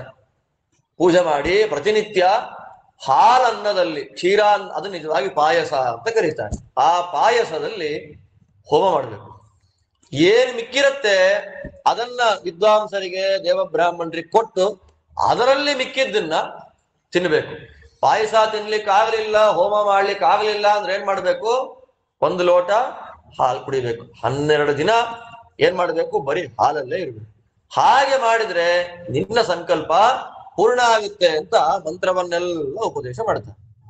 ಆ ಮಂತ್ರೋಪದೇಶ ಮಾಡಿದ್ದಕ್ಕೆ, ತಪಸ್ಸು ಮಾಡಿದ್ದಕ್ಕೆ, ಅದಿತಿ ದೇವಿ ಪಯೋವ್ರತ ಮಾಡಿದ್ದಕ್ಕೆ ದೇವರು ಕಾಣಿಸ್ಕೊಂಡ. ದೇವ್ರು ಕಾಣಿಸ್ಕೊಂಡು ಹೇಳ್ದ, ನಾನ್ ನಿನಗ್ ಕಾಣಿಸ್ಕೊಂಡೆ ಅಂತ ಯಾರಿಗೆ ಹೇಳ್ಬೇಡ, ತುಂಬಾ ರಹಸ್ಯವಾಗಿರ್ತಕ್ಕಂತಹ ವಿಷಯ ಇದು. ಮತ್ತಿನ್ನೇನ್ ಮಾಡ್ಬೇಕು ಅಂದ್ರೆ, ನಾನು ನಿನ್ನ ಗರ್ಭದಲ್ಲಿ ಮಗುವಾಗಿ ಹುಟ್ಟು ಬರ್ತೇನೆ, ಕಳೆದೋದ ಸಾಮ್ರಾಜ್ಯವನ್ನ ವಾಪಸ್ ಕೊಡ್ತೀನಿ, ನೀನ್ ತಲೆ ಕೆಡಿಸ್ಕೊಳ್ಬೇಡ, ಇದು ಯಾರಿಗೆ ಹೇಳ್ಬೇಡ ಅಂದಾಗ ಕಶ್ಯಪರು ಬಂದ್ರು ಸ್ತೋತ್ರ ಮಾಡಿದ್ರು. ಯಾರಿಗೆ ಹೇಳ್ಬೇಡ ಅಂತ ಊರಿಗೆಲ್ಲ ಪ್ರಚಾರ ಆಗೋಯ್ತು. ದೇವತೆಗಳೆಲ್ಲ ಬಂದು ಪ್ರಾರ್ಥನೆ ಮಾಡಿ ಸ್ತೋತ್ರ ಮಾಡ್ಬಿಟ್ಟು ದೇವರದ್ದು. ಹೀಗಿರುವಾಗ ಫಾಲ್ಗುಣ ಮಾಸದಲ್ಲಿ ಅವಳ ಆಚರಣೆ. ಫಾಲ್ಗುಣ, ಚೈತ್ರ, ವೈಶಾಖ, ಜ್ಯೇಷ್ಠ, ಆಷಾಢ, ಶ್ರಾವಣ, ಭಾದ್ರಪದ. ಭಾದ್ರಪದ ಮಾಸದ ಶುಕ್ಲ ಪಕ್ಷದ ದ್ವಾದಶಿ ಮಧ್ಯಾಹ್ನ ಅಭಿಜಿನ್ ಮುಹೂರ್ತದಲ್ಲಿ ದೇವರು ಅವತಾರ ಮಾಡಿದರು. ಭಾದ್ರಪದ ಮಾಸದ ಶುಕ್ಲ ಪಕ್ಷದ ದ್ವಾದಶಿ ಅಭಿಜಿನ್ ಮುಹೂರ್ತ ಮಧ್ಯಾಹ್ನ. ಆದ್ದರಿಂದ ಅವತ್ತು ಆ ದ್ವಾದಶಿಗೆ ವಿಜಯಾದ್ವಾದಶಿ ಅಂತ ಕರೀತಾರೆ. ಅವತ್ತೇ ಚಾತುರ್ಮಾಸ್ಯ ವ್ರತವನ್ನು ಮಾಡುವಾಗ ಒಂದೊಂದು ವ್ರತಗಳಿರುತ್ತೆ ಒಂದೊಂದು ತಿಂಗಳಿಗೆ. ಶಾಖವ್ರತ, ದಧಿವ್ರತ, ಕ್ಷೀರವ್ರತ, ದ್ವಿದಳ ವ್ರತ ಅಂತ 2. ತರಕಾರಿ ಬಿಡೋದು, ಮೊಸರು ಬಿಡೋದು, ಹಾಲು ಬಿಡೋದು, ಆಮೇಲೆ ಬೇಳೆ ಕಾಳು ಬಿಡೋದು. ಅದರಂತೆ ಇಲ್ಲಿ ದಧಿವಾಮನ ಜಯಂತಿ ಅಂತ ಕರೀತಾರೆ ಅದನ್ನು. ಯಾವತ್ತೋ ಭಾದ್ರಪದ ಶುದ್ಧ ದ್ವಾದಶಿ ದಿವಸ ದಧಿವಾಮನ ಜಯಂತಿ, ವಾಮನ ಅವತಾರ ಮಾಡಿದಂತಹ ದಿವಸ. ಅವತ್ತು ಮೊಸರನ್ನ ದಾನ ಕೊಡಬೇಕು, ಮೊಸರನ್ನವನ್ನ ದಾನ ಕೊಡಬೇಕು ಅಂತ ಶಾಸ್ತ್ರ ಹೇಳುತ್ತೆ. ಅದಾದ ಮೇಲೆ ವಾಮನ ಹುಟ್ಟಿಬಿಟ್ಟ. ಹುಟ್ಟುತ್ತಾ ಇದ್ದಾಗೆ ಬೆಳೆದ ಮೇಲೆ ಅವನು ಬಂದಿದ್ಯಾಕೆ? ಬಲಿ ಹತ್ರ ಕಿತ್ಕೊಳ್ಳಕ್ಕೆ. ಬಲಿಯೇ ವಂಚಕ ಅಂತ ಹೇಳ್ತಾರೆ. ದೇವರು ವಂಚನೆ ಮಾಡಿ ಏನಾಗಬೇಕಾಗಿ ಪ್ರಹ್ಲಾದ ಸ್ತೋತ್ರದಲ್ಲಿ ಗೊತ್ತಾಗುತ್ತೆ. ಬಂದಾಗ ತಕ್ಷಣ ಏನ್ ಮಾಡ್ಬೇಕು? ಭಿಕ್ಷೆ ಬೇಡಲಿ ಕಳಿಸ್ಬೇಕು ಅವನ್ನ. ಭಿಕ್ಷೆ ಬೇಡೋದು ಯಾವಾಗ ಅಂತಂದ್ರೆ ತ್ರೈವರ್ಣಿಕರು ಭಿಕ್ಷೆ ಬೇಡಿ ಜೀವನ ಮಾಡ್ಬೇಕು ಅಂತ ಬ್ರಹ್ಮಚರ್ಯದಲ್ಲಿ ತ್ರೈವರ್ಣಿಕರಿಗೆ ಉಪನಯನ ಮಾಡಿಬಿಡ್ತಾರೆ. ಉಪನಯನ ಮಾಡಿ ಭಿಕ್ಷಾ ಪಾತ್ರೆ ಕೊಡ್ತಾರೆ. 12 ವರ್ಷ ಭಿಕ್ಷೆ ಬೇಡಿ ಜೀವನ ಮಾಡಿ ಗುರುಕುಲಾಧ್ಯಯನ ಮಾಡಿ ಆಮೇಲೆ ಇವನು ರಾಜ, ಇವನು ವ್ಯಾಪಾರ, ಇವನು ಪಾಠ ಪ್ರವಚನ, 3 ಕ್ರಮ ಇದು. ಅದರಂತೆ ಇವನು ಬ್ರಾಹ್ಮಣರ ಮನೆಯಲ್ಲಿ ಹುಟ್ಟಿ ಬಂದಿದ್ದಾನೆ. ಆದ್ದರಿಂದ ಇವನು ಏನ್ ಮಾಡ್ಬೇಕು? ಇವಾಗ ಉಪನಯನವನ್ನ ಮಾಡ್ಬೇಕು. ವಾಮನ ಚರಿತ್ರೆ ದೊಡ್ಡದಲ್ಲ, ತುಂಬಾ ಚಿಕ್ಕದು. ಅದನ್ನು ಹೇಳುವಾಗ ದೊಡ್ಡದಾಗ್ಬಿಡುತ್ತೆ. ಉಪನಯನ ಮಾಡ್ಬೇಕು ಅಂತಂದಾಗ ಮೊದಲು ಗಾಯತ್ರಿ ಉಪದೇಶ ಮಾಡಬೇಕು. ಗಾಯತ್ರಿ ಉಪದೇಶ ಮಾಡ್ಬೇಕಾದ್ರೆ ಎಲ್ಲಿ ಉಪಾಸನೆ ಮಾಡೋದು ನಾವು ಗಾಯತ್ರಿಯನ್ನ ಅಂತಂದ್ರೆ, ಇವತ್ತು ಗಾಯತ್ರಿ ಅಂತಂದ್ರೆ 5 ತಲೆ ಇರುವಂತ, 10 ಕೈ ಇರುವಂತಹ, ಕಮಲದ ಮೇಲೆ ಕೂತಿರುವಂತಹ ಒಂದು ಹೆಣ್ಣು ದೇವತೆಯನ್ನ ಕೂಡಿಸ್ಬಿಡ್ತಾರೆ. ಯಾಕೆ? ಪಂಚಶೀರ್ಷ ಅಂತ ಮಂತ್ರದಲ್ಲಿ ಬರುತ್ತೆ. ಆದ್ರೆ ಆ ಮಂತ್ರದಲ್ಲೇ ಷಟ್ ಕುಕ್ಷಿ ಅಂತ ಇಲ್ಲ. ಕುಕ್ಷಿ ಅಂದ್ರೆ ಹೊಟ್ಟೆ, 6 ಕುಕ್ಷಿ ಇದೆ ಅಂತ ಹೇಳ್ತಾರೆ. ಫೋಟೋದಲ್ಲಿ ಒಂದೇ ಹೊಟ್ಟೆ ಆ ಹೆಣ್ಮಗು, 6 ಹೊಟ್ಟೆ ಇಲ್ಲ. ಆದ್ದರಿಂದ ಗಾಯತ್ರಿ ಅನ್ನೋ ಶಬ್ದ ಸ್ತ್ರೀಲಿಂಗವಾದ್ರು ಗಾಯತ್ರಿ ದೇವತೆ ಯಾಕೆ? ತತ್ಸವಿತುರು ವರೇಣ್ಯಂ ಭರ್ಗೋ ದೇವಸ್ಯ ಧೀಮಹಿ. ಸವಿತುಹು ಅನ್ನೋ ಶಬ್ದ ಸ್ತ್ರೀಲಿಂಗ ಅಲ್ಲ, ಪುಲ್ಲಿಂಗ. ಆದ್ದರಿಂದ ಗಾಯತ್ರಿ ಪ್ರತಿಪಾದ್ಯವಾದ ದೇವತೆ ಯಾರು ಅಂದ್ರೆ ನಾರಾಯಣ. ಜಯಸ್ಸದಾ ಸವಿತೃ ಮಂಡಲ ಮಧ್ಯವರ್ತಿ ನಾರಾಯಣ. ಆದ್ರೆ ಸೂರ್ಯನ ಮಂಡಲದಲ್ಲಿ ಇರುವ ನಾರಾಯಣನನ್ನ ಜಪ ಮಾಡಬೇಕು, ಧ್ಯಾನ ಮಾಡಿ. ವಾಮನನಿಗೆ ಗಾಯತ್ರಿ ಉಪದೇಶ ಮಾಡಿದ್ದು ಯಾರು ಅಂದ್ರೆ ಸೂರ್ಯ. ಹೇಳ್ತಾರೆ ಸೂರ್ಯನೇ ಅವನ ಬಾಯಲ್ಲಿ ನನ್ನ ಮಂತ್ರ ಬರಲಿ ಅಂತ ಉಪದೇಶ ಮಾಡ್ದ. ಅದಾದ್ಮೇಲೆ ಯಜ್ಞೋಪವೀತ ಹಾಕ್ಬೇಕಲ್ಲ, ಜನವಾರ ಹಾಕಿದ್ಯಾರು ವಾಮನನಿಗೆ ಅಂತಂದ್ರೆ ಸಾಕ್ಷಾತ್ ದೇವಗುರುಗಳಾದ ಬೃಹಸ್ಪತ್ಯಾಚಾರ್ಯರು ಬಂದು ಅವ್ನಿಗೇನಾಗ್ತಾರೆ? ಯಜ್ಞೋಪವೀತವನ್ನ ಹಾಕ್ತಾರೆ. ಅದಾದ್ಮೇಲೆ ಸೊಂಟಕ್ಕೆ ಏನ್ ಕಟ್ಟಬೇಕು? ಕೌಪೀನ ಕಟ್ಟಬೇಕು. ಆ ಕೌಪೀನ ಕಟ್ಟಿದ್ಯಾರು? ಸಾಕ್ಷಾತ್ ತಾಯಿಯಾದಂತಹ ಅದಿತಿ ದೇವಿ ಕೌಪೀನ ಕಟ್ತಾಳೆ. ಮೌಂಜಿ ಅಂತ ಕರೀತಾರೆ ಅದನ್ನ. ಅದಾದ್ಮೇಲೆ ಮತ್ತೆ ಕೌಪೀನ, ಮೌಂಜಿ, ಅದರ ಮೇಲೆ ದರ್ಭೆಯಿಂದ ಮಾಡಿದಂತ ದಾರ, ಮಗುಗೆ ಕೌಪೀನ ಉದುರೋಬಾರದು ಅಂತ ದಾರ. ಆ ದಾರವನ್ನ, ದರ್ಭೆಯ ದಾರವನ್ನ ಕಟ್ಟಿದ್ಯಾರು? ತಂದೆಯಾದಂತಹ ಕಶ್ಯಪರು. ವಾಮನ ಅಂತಂದ ಮೇಲೆ ಅವನಿಗೆ ಜಪಮಣಿ ಬೇಕು. ಅದೇ ಮುಂಜಿ ಆದಾಗ ಏನ್ ಕೊಡ್ಬೇಕು ಅಂತಿದೆಲ್ಲ, ಬೆಳ್ಳಿ ಪಂಚತ್ರೆ ಬಂಗಾರ ಸರ ಕೊಟ್ಬಿಡ್ತಾರೆ, ಅದೆಲ್ಲ ಕೊಡಬಾರ್ದು ಅಂತ ಜಪಮಣಿ ಕೊಡ್ಬೇಕು. ಜಪಮಣಿಯನ್ನ ಯಾರು ಕೊಟ್ರು? ಜಪಮಣಿಯನ್ನ ಸಾಕ್ಷಾತ್ ಸರಸ್ವತಿ ದೇವಿ ಕೊಟ್ಟಿದ್ದಾಳೆ. ದಂಡವನ್ನ ಯಮಧರ್ಮರಾಜ ಕೊಟ್ಟಿದ್ದಾನೆ. ಕಮಂಡಲುವನ್ನ ಬ್ರಹ್ಮದೇವರು ಕೊಟ್ಟಿದ್ದಾರೆ. ದರ್ಭೆಗಳನ್ನ ಸಪ್ತರ್ಷಿಗಳು ಕೊಟ್ಟಿದ್ದಾರೆ. ಭಿಕ್ಷಾ ಪಾತ್ರ ಬೇಕಲ್ಲ ಅವನಿಗೆ, ಬ್ರಹ್ಮಚಾರಿ ಭಿಕ್ಷಾ ಪಾತ್ರ ಬೇಕಲ್ಲ, ಅದನ್ನ ಯಕ್ಷರಾಟ್ ಕುಬೇರ ಭಿಕ್ಷಾ ಪಾತ್ರೆಯನ್ನ ಕೊಡ್ತಾನೆ. ಅದಾದ್ಮೇಲೆ ಛತ್ರಿ ಬೇಕಲ್ಲ ಅವನಿಗೆ, ಸ್ವರ್ಗಲೋಕಕ್ಕೆ ಅಭಿಮಾನಿನಿಯಾದ ದೇವತೆ ಅವನಿಗೆ ಛತ್ರಿಯನ್ನ ಕೊಟ್ಲು. ಅಲ್ಲಿಂದ ಏನಾಯ್ತು? ಅವನಿಗೆ ಒಬ್ಬ ಉಪನಯನ ಮಾಡ್ಕೊಂಡವನಿಗೆ ಏನೇನು ಬೇಕೋ ಅದೆಲ್ಲ ಬಂದಾಯ್ತು. ಇವಾಗ ಭಿಕ್ಷೆ ಹಾಕ್ಬೇಕು. ಭಿಕ್ಷೆ ಹಾಕೋರು ಯಾರು? ವಾಮನನಿಗೆ ಲಕ್ಷ್ಮಿಯನ್ನ ಬಿಟ್ಟು ಮಿಕ್ಕಿದವರೆಲ್ಲ ಜಪಮಣಿ ಅಂದ್ರೆ ಕಮಲಾಕ್ಷಿ ಮಣಿ, ಕಮಲ ಲಕ್ಷ್ಮೀ ದೇವಿಯೇ, ಸರಸ್ವತಿಯೇ ಕೊಟ್ಲು. ಆಮೇಲೆ ಅದಿತಿ ದೇವಿ ಕೊಟ್ಲು, ಬ್ರಹ್ಮ ಕೊಟ್ಟ. ಎಲ್ಲ ದಂಡ, ಕಮಂಡಲು, ಅಜಿನ, ಮೇಖಲ, ಭೂಮಿ, ಕೃಷ್ಣಾಜಿನವನ್ನ ಕೊಟ್ಲು. ಒಂದೊಂದು ಎಲ್ಲ ಬಂದ್ ಸೇರ್ಕೊಂತು. ಭಿಕ್ಷೆ ಹಾಕೋರು ಯಾರು ಅಂದ್ರೆ ಕೆಲವು ಕಡೆ ಊಟ ಮಾಡ್ಬೇಕಾದ್ರೆ ಅನ್ನಪೂರ್ಣಾದೇವಿಯ ಸ್ಮರಣೆಯನ್ನ ಮಾಡ್ತಾರೆ. ಭಿಕ್ಷಾವನ್ನ ವಾಮನನಿಗೆ ಯಾರು ಕೊಟ್ರು ಅಂತ ಹೇಳ್ತಾರೆ ಇಲ್ಲಿ. ದೇವಿ ಪಾರ್ವತಿ ಅಂಬಿಕಾ, ಪಾರ್ವತಿ ದೇವಿ ವಾಮನನಿಗೆ ಭಿಕ್ಷೆ ಹಾಕಿದ್ರು. ಆ ಭಿಕ್ಷೆಯನ್ನ ಸ್ವೀಕಾರ ಮಾಡ್ಕೊಂಡವನೇ ಸಂಧ್ಯಾ ವಂದನೆ ಮಾಡ್ದ. ಮೊದಲನೇ ದಿನ ಸಂಧ್ಯಾ ವಂದನೆಯನ್ನ ಮಾಡಿ ಅಗ್ನಿ ಕಾರ್ಯವನ್ನ ಮಾಡಿದ. ಅಗ್ನಿ ಕಾರ್ಯವನ್ನ ಮಾಡಿ ಊಟ ಮಾಡಿದ.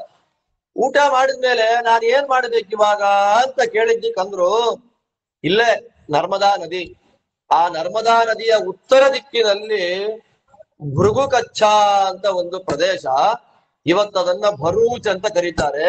ಅಲ್ಲಿ ಇವನು ಯಾಗ ಮಾಡ್ತಾ ಇದ್ದಾನೆ. ಅವನ ಹತ್ರ ಹೋಗಿ ಭಿಕ್ಷೆ ಬೇಡ್ಕೊಂಡು ತರಬೇಕಲ್ಲ ಅಂತ ಹೇಳಿದ್ದಕ್ಕೆ ವಾಮನ ನೇರವಾಗಿ ಚಿಕ್ಕದಾಗಿದ್ದಾನೆ, ದಂಡ ಕಮಂಡ್ಲಿ ಎಲ್ಲ ಹಿಡ್ಕೊಂಡು ನೋಡಿ, ಒಂದು ಕೈಯಲ್ಲಿ ಎಷ್ಟು, ಎರಡು ಕೈ, ಛತ್ರಿ, ಕಮಂಡಲು, ದಂಡ, ಕೃಷ್ಣಾಜಿನ, ಅದಾದ್ಮೇಲೆ ಉಟ್ಕೊಳಕ್ಕೊಂದು, ಕೂತ್ಕೊಳಕ್ಕೊಂದು, ಸಂಧ್ಯಾವಂದ ಪಾತ್ರೆ, ಆಚಮನದ ಪಾತ್ರೆ, ದರ್ಬೆ, ಮಣಿ, ಎರಡು ಕೈ ನಿಂತುಕೊಂಡು ತಂದ. ಅದಕ್ಕೆ ಮಾಯಾ ಮಾಣವಕ ಅಂತ ಕರೀತಾರೆ. ಅದಕ್ಕೆ ಬ್ರಹ್ಮಚಾರಿ ಬಗ್ಗೆ ಮಾತಾಡಬೇಕಾದ್ರೆ ಒಟಕೋಪಿನ ನ್ಯಾಯ ಅಂತ.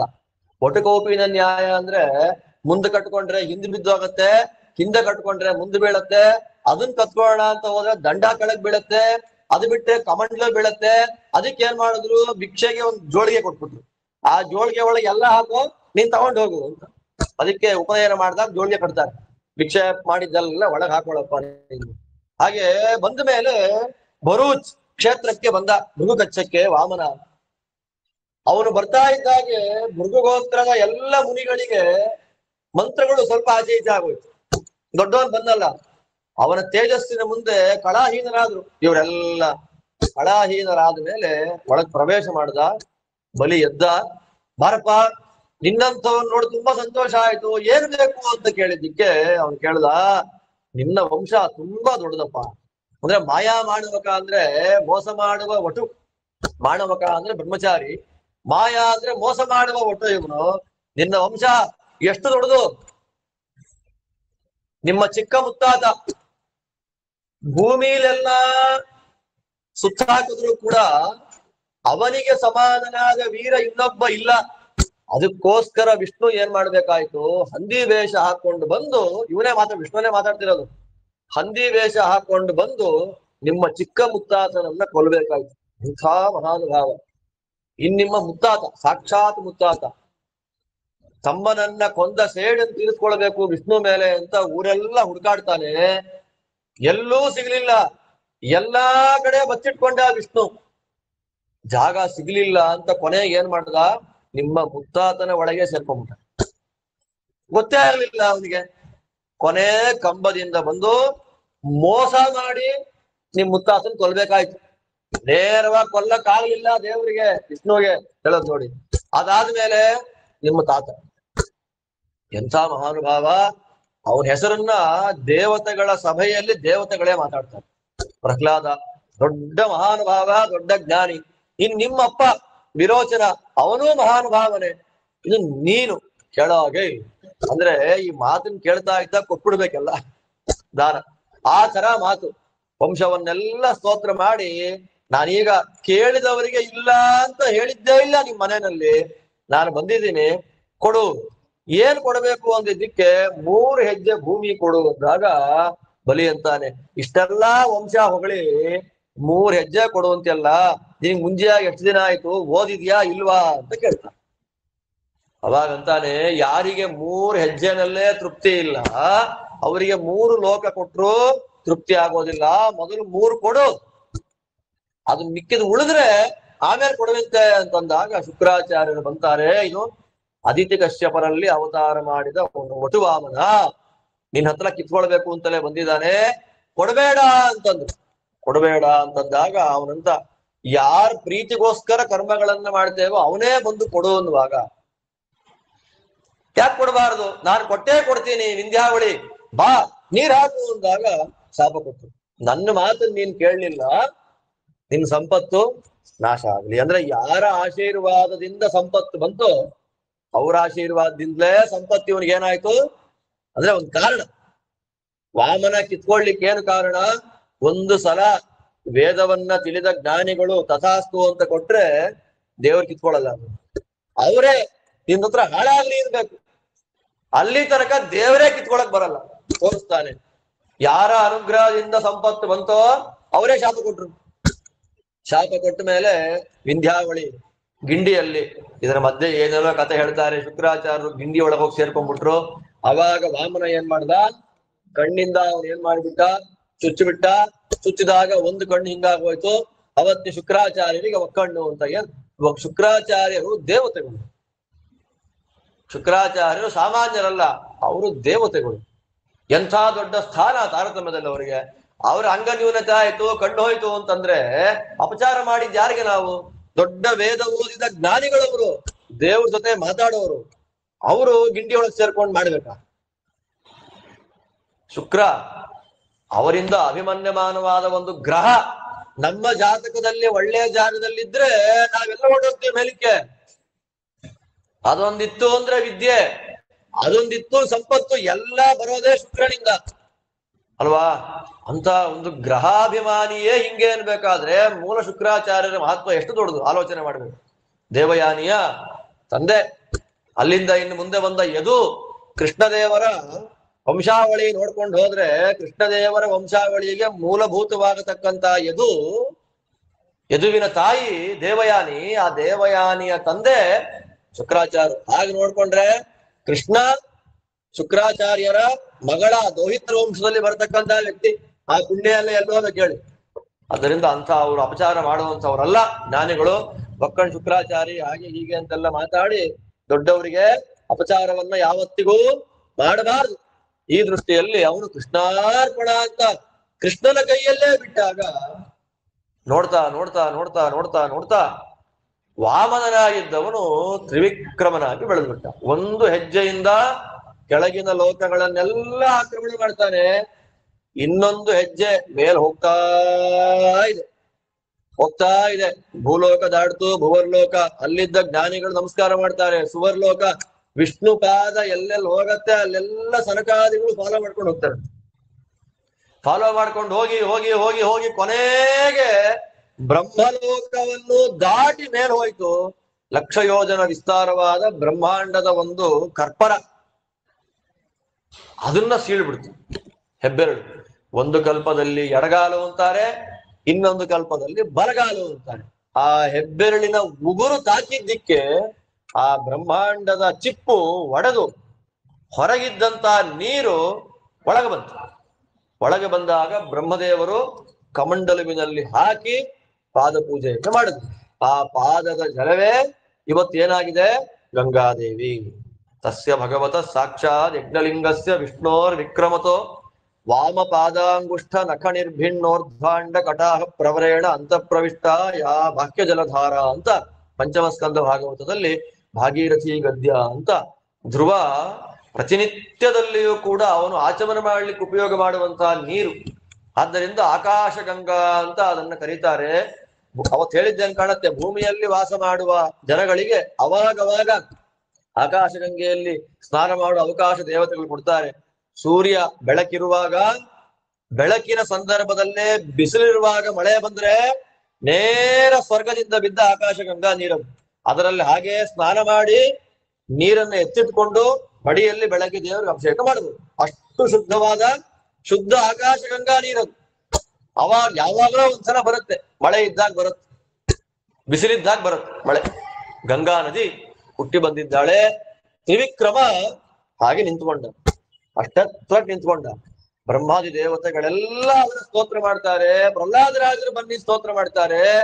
ಶಂಬರಾಸುರ, ವಿಪ್ರಚಿತ್ತಿ ಎಲ್ಲ ಬಂದು ದಾರ ತನ್ನಿ ಕಟ್ಟಾಕ್ಬಿಡೋಣ ತ್ರಿವಿಕ್ರಮನ್ನ ಅಂತ ಮಾತಾಡುದು. ನಾವು ಬ್ರಹ್ಮಾಂಡದ ಹತ್ರ ಬೆಳೆದಿರೋವನ್ನ ಹಗ್ಗದಿಂದ ಕಟ್ಟಾಕ್ತೀವಿ ಅಂದ್ರೆ ಅಸುರರ ಅಜ್ಞಾನ ಎಷ್ಟಿರುತ್ತೆ. ಕಣ್ಣೆದುರಿಗೆ ಆಗ್ತಾ ಇದೆ, ಗೊತ್ತಾಗ್ತಿಲ್ಲ ಅಂದ್ರೆ ಅಜ್ಞಾನವೇ ಕಾರಣ. ಅದಕ್ಕೆ ಬಲಿ ಅಂತಾನೆ, ಪ್ರಹ್ಲಾದರಾಜರಂತಾರೆ ಬಲಿ ಚಕ್ರವರ್ತಿ ಇಂದ್ರ ಪದವಿಗೆ ಹೋಗಿದ್ದು ನಿನ್ನಿಂದ, ಸ್ವರ್ಗ ಗೆದ್ದಿದ್ದು. ಇವಾಗ ಸ್ವರ್ಗವನ್ನ ಕಳ್ಕೊಂಡಿದ್ದು ನಿನ್ನಿಂದ, ಆದ್ರಿಂದ ನಮ್ಗೆ ಬೇಜಾರೇ ಇಲ್ಲ. ಕೊಟ್ಟಿದ್ದು ನೀನೆ, ಕಿತ್ಕೊಂಡಿದ್ದು ನೀನೆ. ಕಿತ್ಕೊಂಡಿದ್ ಯಾಕೆ ಅಂದ್ರೆ ಮತ್ತೆ ಕೊಡಕ್ಕೆ ಯಾವಾಗಲೂ ಒಂದ್ಸಲ ಕೊಡ್ತೀಯ. ನಮೋ ನಮಃ ನಿನ್ನ ಮಹಿಮೆಗೆ ಅಂತ ನಮಸ್ಕಾರ ಮಾಡ್ತಾರೆ ಪ್ರಹ್ಲಾದರಾಜರು. ಬಲಿ ಅಂದ, ರಾಕ್ಷಸರೇ ಹೊರಟೋಗಿ, ನಮ್ಮ ಕಾಲ ಅಲ್ಲ. ಸಾಕ್ಷಾತ್ ದೇವರೇ ಇಂದ್ರನಿಗೆ ಕೊಡಬೇಕು ಅಂತ ಬಂದಿರುವಾಗ ಅವನ ಸಂಕಲ್ಪಕ್ಕೆ ನಾವೇನು ಮಾಡಕ್ಕಾಗಲ್ಲ, ಹೊರಟೋಗೋಣ ಅಂದಾಗ ವಾಮನ ಅಂತಾನೆ, ಎರಡೇ ಹೆಜ್ಜೆ ಆಗಿದ್ದು ಮಾತ್ ತಪ್ತಾ ಇದ್ಯಾ, ಮೂರನೇದ್ದೇನು ಅಂತ ಕೇಳಿದ್ದಕ್ಕೆ ಬಲಿ ಅಂದ ಆನೆ. ನವವಿಧ ಭಕ್ತಿಯಲ್ಲಿ ಕೊನೆಯದು ಯಾವುದು? ಆತ್ಮ ಸಮರ್ಪಣೆ, ನಾನೇ ಅಂತ ಹೇಳಿ ತಲೆ ಬಗ್ಗಿಸಿದಾಗ ದೇವರಂದ ತುಂಬಾ ಸಂತೋಷ ಆಯ್ತಪ್ಪ, ನಿನ್ನ ಈ ದಾನ ಶೌಂಡತೆಗೆ, ನಿನ್ನ ಭಕ್ತಿಗೆ ಮೆಚ್ಚಿದ್ದೇನೆ. ನೀನು ಪರಿವಾರ ಸಮೇತನಾಗಿ ಇಲ್ಲಿಂದ ರಸಾತಳಕ್ಕೆ ಹೊರಟೋಗು. ಕಥೆಯಲ್ಲಿ ತೋರಿಸಿದ ಹಾಗೆ ಕಾಲಿಗೆ ತುಳಿದು ಬಿಟ್ಟ. ತುಳಿತಾ ಇದ್ದ ಒಳಗೊಟ್ಟೋದ ಅದೆಲ್ಲ ಕಟ್ಟುಕತೆ. ರಸಾತಳಕ್ಕೆ ಹೋಗು, ಅಲ್ಲಿ ನಾನೇ ನಿನ್ನ ಮನೆ ಬಾಗಿಲು ಕಾಯ್ತೀನಿ. ರಾಕ್ಷಸರೆಲ್ಲ ನಿನ್ ಜೊತೆಗಿದ್ರು ರಾಕ್ಷಸರ ಬುದ್ಧಿ ನಿನ್ನ ಮನಸ್ಸಿಗೆ ಬರಬಾರ್ದು, ಹಾಗೆ ನಾನು ನೋಡ್ಕೊಂತೀನಿ. ಕೈಯಲ್ಲಿ ಗದೆ ಹಿಡ್ಕೊಂಡು ನಿನ್ನ ಮನೆ ಬಾಗಿಲು ಕಾಯ್ತಾ ಇರ್ತೀನಿ, ಹೋಗಲ್ಲಿ. ಮುಂದಿನ ಸಾವರಣಿ ಮನ್ವಂತರದಲ್ಲಿ ಇಂದ್ರನಾಗಿ ಒಳ್ಳೆ ರಾಜ್ಯ ಪದವಿಯನ್ನು ಆಳ ನೀನು. ಅಷ್ಟು ಮಾತ್ರ ಅಲ್ಲ ಪ್ರಹ್ಲಾದ, ನೀನು ಅವನ ಮನೆಗೆ ಹೋಗು. ಮೊಮ್ಮಗನ ಜೊತೆಯಲ್ಲಿ ಪಾಠ ಪ್ರವಚನ ಮಾಡ್ಕೊಂಡು ಆರಾಮಾಗಿರೋ. ಅಷ್ಟು ಮಾತ್ರ ಅಲ್ಲ, ಇಳಾವೃತದಲ್ಲಿ ಅಥವಾ ರಮ್ಯಕದಲ್ಲಿ ನರಸಿಂಹ ರೂಪದಿಂದ ನನ್ ಪೂಜೆ ಮಾಡ್ತಾ ಇರ್ತಾರ ನನ್ನ, ಇಲ್ಲಿ ತ್ರಿವಿಕ್ರಮ ರೂಪ ನೋಡಿ ಪೂಜೆ ಮಾಡ್ತಾ ಇದ್ರು ಅಂತ ಪ್ರಹ್ಲಾದ ರಾಜರಿಗೆ ಆದೇಶ ಮಾಡ್ತಾನೆ. ಅವರಿಬ್ಬರು ವಿಂಧ್ಯಾವಳಿಯ ಜೊತೆಯಲ್ಲಿ ಎಲ್ಲ ದೈತ್ಯ ಪರಿವಾರ ಜೊತೆಯಲ್ಲಿ ಬಲಿಚಕ್ರವರ್ತಿ ತಾತನ್ ಕರ್ಕೊಂಡು ನೇರವಾಗಿ ರಸಾತಳಕ್ಕೆ ಹೋದ. ಸ್ವರ್ಗದಲ್ಲಿ ಯಾವ ಯಾವ ಸುಖ ಇದೆಯೋ ಅದಕ್ಕಿಂತಲೂ ಜಾಸ್ತಿ ಸುಖ ಇರುವಂತಹ ಪ್ರದೇಶ ರಸಾತಳ. ಅಲ್ಲಿದ್ದು ದೇವರ ಸೇವೆಯನ್ನ ವಿಶೇಷವಾಗಿ ಮಾಡುವಂತಹ ಸೌಭಾಗ್ಯ ಬಲಿಚಕ್ರವರ್ತಿಗೆ ಬಂತು. ಅಂಥ ಭಗವದ್ಭಕ್ತ ಬಲಿ, ಅಂಥ ಬಲಿಯು ದೇವರ ಕಿರೀಟವನ್ನೇ ಕದ್ದು ಬಿಡ್ತಾನೆ ಅಂತಂದ್ರೆ, ತನ್ನನ್ನೇ ಸಮರ್ಪಣೆ ಮಾಡಿಕೊಂಡ ಆತ್ಮ ಸಮರ್ಪಣೆಯನ್ನ ಮಾಡಿದ ಬಲಿ ದೇವರ ಕಿರೀಟ ಕದ್ದ ಅಂದ್ರೆ ಅಸುರಾವೇಶದ ಮಹತ್ವ ಎಷ್ಟು ದೊಡ್ಡದು ಅಂತ ಗೊತ್ತಾಗುತ್ತೆ ನೋಡಿ. ದೈತ್ಯರ ಒಳಗೆ ಪ್ರವೇಶ ಮಾಡಿಬಿಟ್ರೆ ಅದು ಏನೆಲ್ಲಾ ಮಾಡಿಸ್ಬಿಡ್ತಾರೆ ಅನ್ನಕ್ಕೆ ಬಲಿ. ಅದರಿಂದ ಪ್ರಹ್ಲಾದನೂ ಭಗವದ್ಭಕ್ತ, ಬಲಿನೂ ಭಗವದ್ಭಕ್ತ. ಏನ್ ಹೆಚ್ಚುಗಾರಿಕೆ ಅಂದ್ರೆ ದೊಡ್ಡವರಂತಾರೆ ಬಲಿ ಕಿರೀಟವನ್ನೇ ಕದ್ದ, ಪ್ರಹ್ಲಾದ ಏನೂ ಮಾಡ್ಲಿಲ್ಲ. ಆದ್ದರಿಂದ ಪ್ರಹ್ಲಾದ ನಿತ್ಯದಲ್ಲಿ ದೇವರನ್ನ ಭಕ್ತಿ ಮಾಡುವಂತಹ ವ್ಯಕ್ತಿ. ಆದ್ದರಿಂದ ಇದು ದೇವರ ಚರಿತ್ರೆಯನ್ನ ಅದ್ಭುತವಾಗಿ ನಿರೂಪಣೆ ಮಾಡುವಂತಹ ವಾಮನ ಚರಿತ್ರೆ. ಆ ವಾಮನ ಏನ್ ಮಾಡ್ದ, ಉಪೇಂದ್ರನಾಗಿ ಇಂದ್ರನ ತಮ್ಮನಾಗಿ ನಾಳೆ ಮತ್ತೆ ಇಂದ್ರನಿಗೆ ಏನೂ ಸಮಸ್ಯೆ ಬರಬಾರದು ಅಂತ ಈ ಮನ್ವಂತರದಲ್ಲಿ, ಚಾಕ್ಷುಷ ಮನ್ವಂತರದಲ್ಲಿ ಅಲ್ಲೇ ಇದ್ದಾನೆ. ಉಪೇಂದ್ರನಾಗಿ ಇಂದ್ರನ ಪಕ್ಕದಲ್ಲೇ ಕೂತಿರ್ತಾನೆ ಸಭೆಯಲ್ಲಿ. ಸೆಕೆಂಡ್ ಇಂದ್ರ, ಉಪಮುಖ್ಯಮಂತ್ರಿ ಅಂತಾರಲ್ಲ, ಇಂದ್ರ ಉಪೇಂದ್ರ. ಆದ್ದರಿಂದ ಇದು ದಿವ್ಯವಾದ ವಾಮನ ಚರಿತ್ರೆ. ಇಂಥ ವಾಮನ ಚರಿತ್ರೆಯನ್ನ ಯಾರು ಶ್ರವಣ ಮಾಡ್ತಾರೆ, ಯಾರು ಹೇಳ್ತಾರೆ, ಎಲ್ಲರಿಗೂ ಅನ್ನಕ್ಕೆ ಕೊರತೆ ಅನ್ನೋದಾಗೋದಿಲ್ಲ. ಅವರೆಲ್ಲರೂ ಪ್ರತಿನಿತ್ಯ ಮೊಸರನ್ನವನ್ನ ಉಣ್ಣುವಂತಹ ಸೌಭಾಗ್ಯವನ್ನ ಪಡೀತಾರೆ ಅಂತ. ಮೊಸರನ್ನ ಅಂದ್ರೆ ಶ್ರೀಮಂತಿಕೆ ಪ್ರತೀಕ. ಮಜ್ಜಿಗೆ ಅಂತ ಅನ್ನೋದು ಇರೋ ಮೊಸರನ್ನ ಇಷ್ಟು ಮೊಸರಿಗೆ ಇಷ್ಟು ನೀರು ಹಾಕಿ ತಕ್ರ ಅಂತ ಮಾಡಿ ಕುಡಿದ್ರೆ ಅದು ಶ್ರೀಮಂತಿಗೆ ಪ್ರತೀಕ ಅಲ್ಲ. ಗಟ್ಟಿ ಮೊಸರನ್ನ ತಿನ್ನೋ ಶ್ರೀಮಂತಿಕೆ, ತಿನ್ನೋ ಶ್ರೀಮಂತಿಕೆ. ಮೊಸರು ಅರಗಲ್ಲ, ಅರಗಿಸ್ಕೊಳ್ಳೋದೊಂದು ಶ್ರೀಮಂತಿಗೆ. ಅಂದ್ರೆ ಹೊರಗಿನ ಸೌಭಾಗ್ಯ, ಆರೋಗ್ಯ ಸೌಭಾಗ್ಯ ಎರಡೂ ಕೊಡ್ತಾನೆ ವಾಮನ. ವಾಮನೋ ಬುದ್ಧಿದಾತಾಚ ದ್ರವ್ಯಸ್ಥೋ ವಾಮನ ಸ್ಮೃತಃ ವಾಮನಸ್ತಾರಕೋ ಭಾಭ್ಯಾಂ ವಾಮನಾಯ ನಮೋ ನಮಃ ಅಂತ ಬುದ್ಧಿಯನ್ನ ಕೊಡ್ತಾನೆ. ಆದ್ರಿಂದ ವಾಮನನ ಕೈಯಲ್ಲಿ ಏನಿದೆ ಅಂತಂದ್ರೆ, ಒಂದು ಕೈಯಲ್ಲಿ ಜ್ಞಾನ ಮುದ್ರೆ, ಇನ್ನೊಂದು ಕೈಯಲ್ಲಿ ಬಂಗಾರದ ಪಾತ್ರೆಯಲ್ಲಿ ಮೊಸರನ್ನ ಇಟ್ಕೊಂಡಿಯಾನ ವಾಮನ. ಇದರಿಂದ ಅಂಥ ವಾಮನ ಪರಮ ಸುಂದರನಾದವನು. ಆ ವಾಮನ ಎಲ್ಲಿದ್ದಾನೆ ಅಂದ್ರೆ ಪ್ರತಿಯೊಬ್ಬರ ಕಣ್ಣಲ್ಲಿ ವಾಮನ ಇದ್ದಾನೆ. ವಾಮನನ ಸನ್ನಿಧಾನ ಎಲ್ಲಿದೆ ಅಂದ್ರೆ ಕಣ್ಣಲ್ಲಿದೆ. ಆದ್ದರಿಂದಲೇ ವಾಮನನಿಗೆ ಯಾವ ಸಂಪರ್ಕವೂ ಇಲ್ಲ. ಆದ್ದರಿಂದ ಕಣ್ಣೊಳಗೆ ಏನಾದ್ರೂ ಹಾಕಿದ್ರೆ ಅದು ಶಾಶ್ವತವಾಗಿರಲ್ಲ. ಕಿವಿಲಿ ಹಾಕಿದ್ರೆ ಸತ್ತೋಗುತ್ತೆ, ನೋವಾಗುತ್ತೆ, ತೆಗಿಬೇಕು. ಕಣ್ಣಲ್ಲಿ ಹಾಕಿದ್ರೆ ಹೊರಗೆ ಬಂದೇ ಬಿಡುತ್ತೆ. ಆದ್ದರಿಂದ ವರ್ತನ್ನೇವ ಗಚ್ಚತಿ, ವಾಮನನಿಗೆ ಯಾವ ಸಂಪರ್ಕವೂ ಇಲ್ಲ. ಆದ್ದರಿಂದ ವಾಮನ ಸ್ವಾಮಿ ಕಣ್ಣಲ್ಲಿದ್ದು ಎಲ್ಲರಿಗೂ ಅನುಗ್ರಹವನ್ನು ಮಾಡ್ತಿದ್ದಾನೆ. ಅಂಥ ವಾಮನ ತ್ರಿವಿಕ್ರಮನಾಗಿ ಬೆಳೆದ ಮಹಿಮೆಯನ್ನ ಇದಂ ವಿಷ್ಣುರ್ ವಿಚಕ್ರಮೇ ತ್ರೇಧಾನಿಧೇ ಪದಂ ಸಮೂಳಮಸ್ಯ ಪಾಂ ಸುರೇ ಅಂತ ವೇದ ಮಂತ್ರಗಳೆಲ್ಲ ಹೊಗಳ್ತಾ ಇದೆ.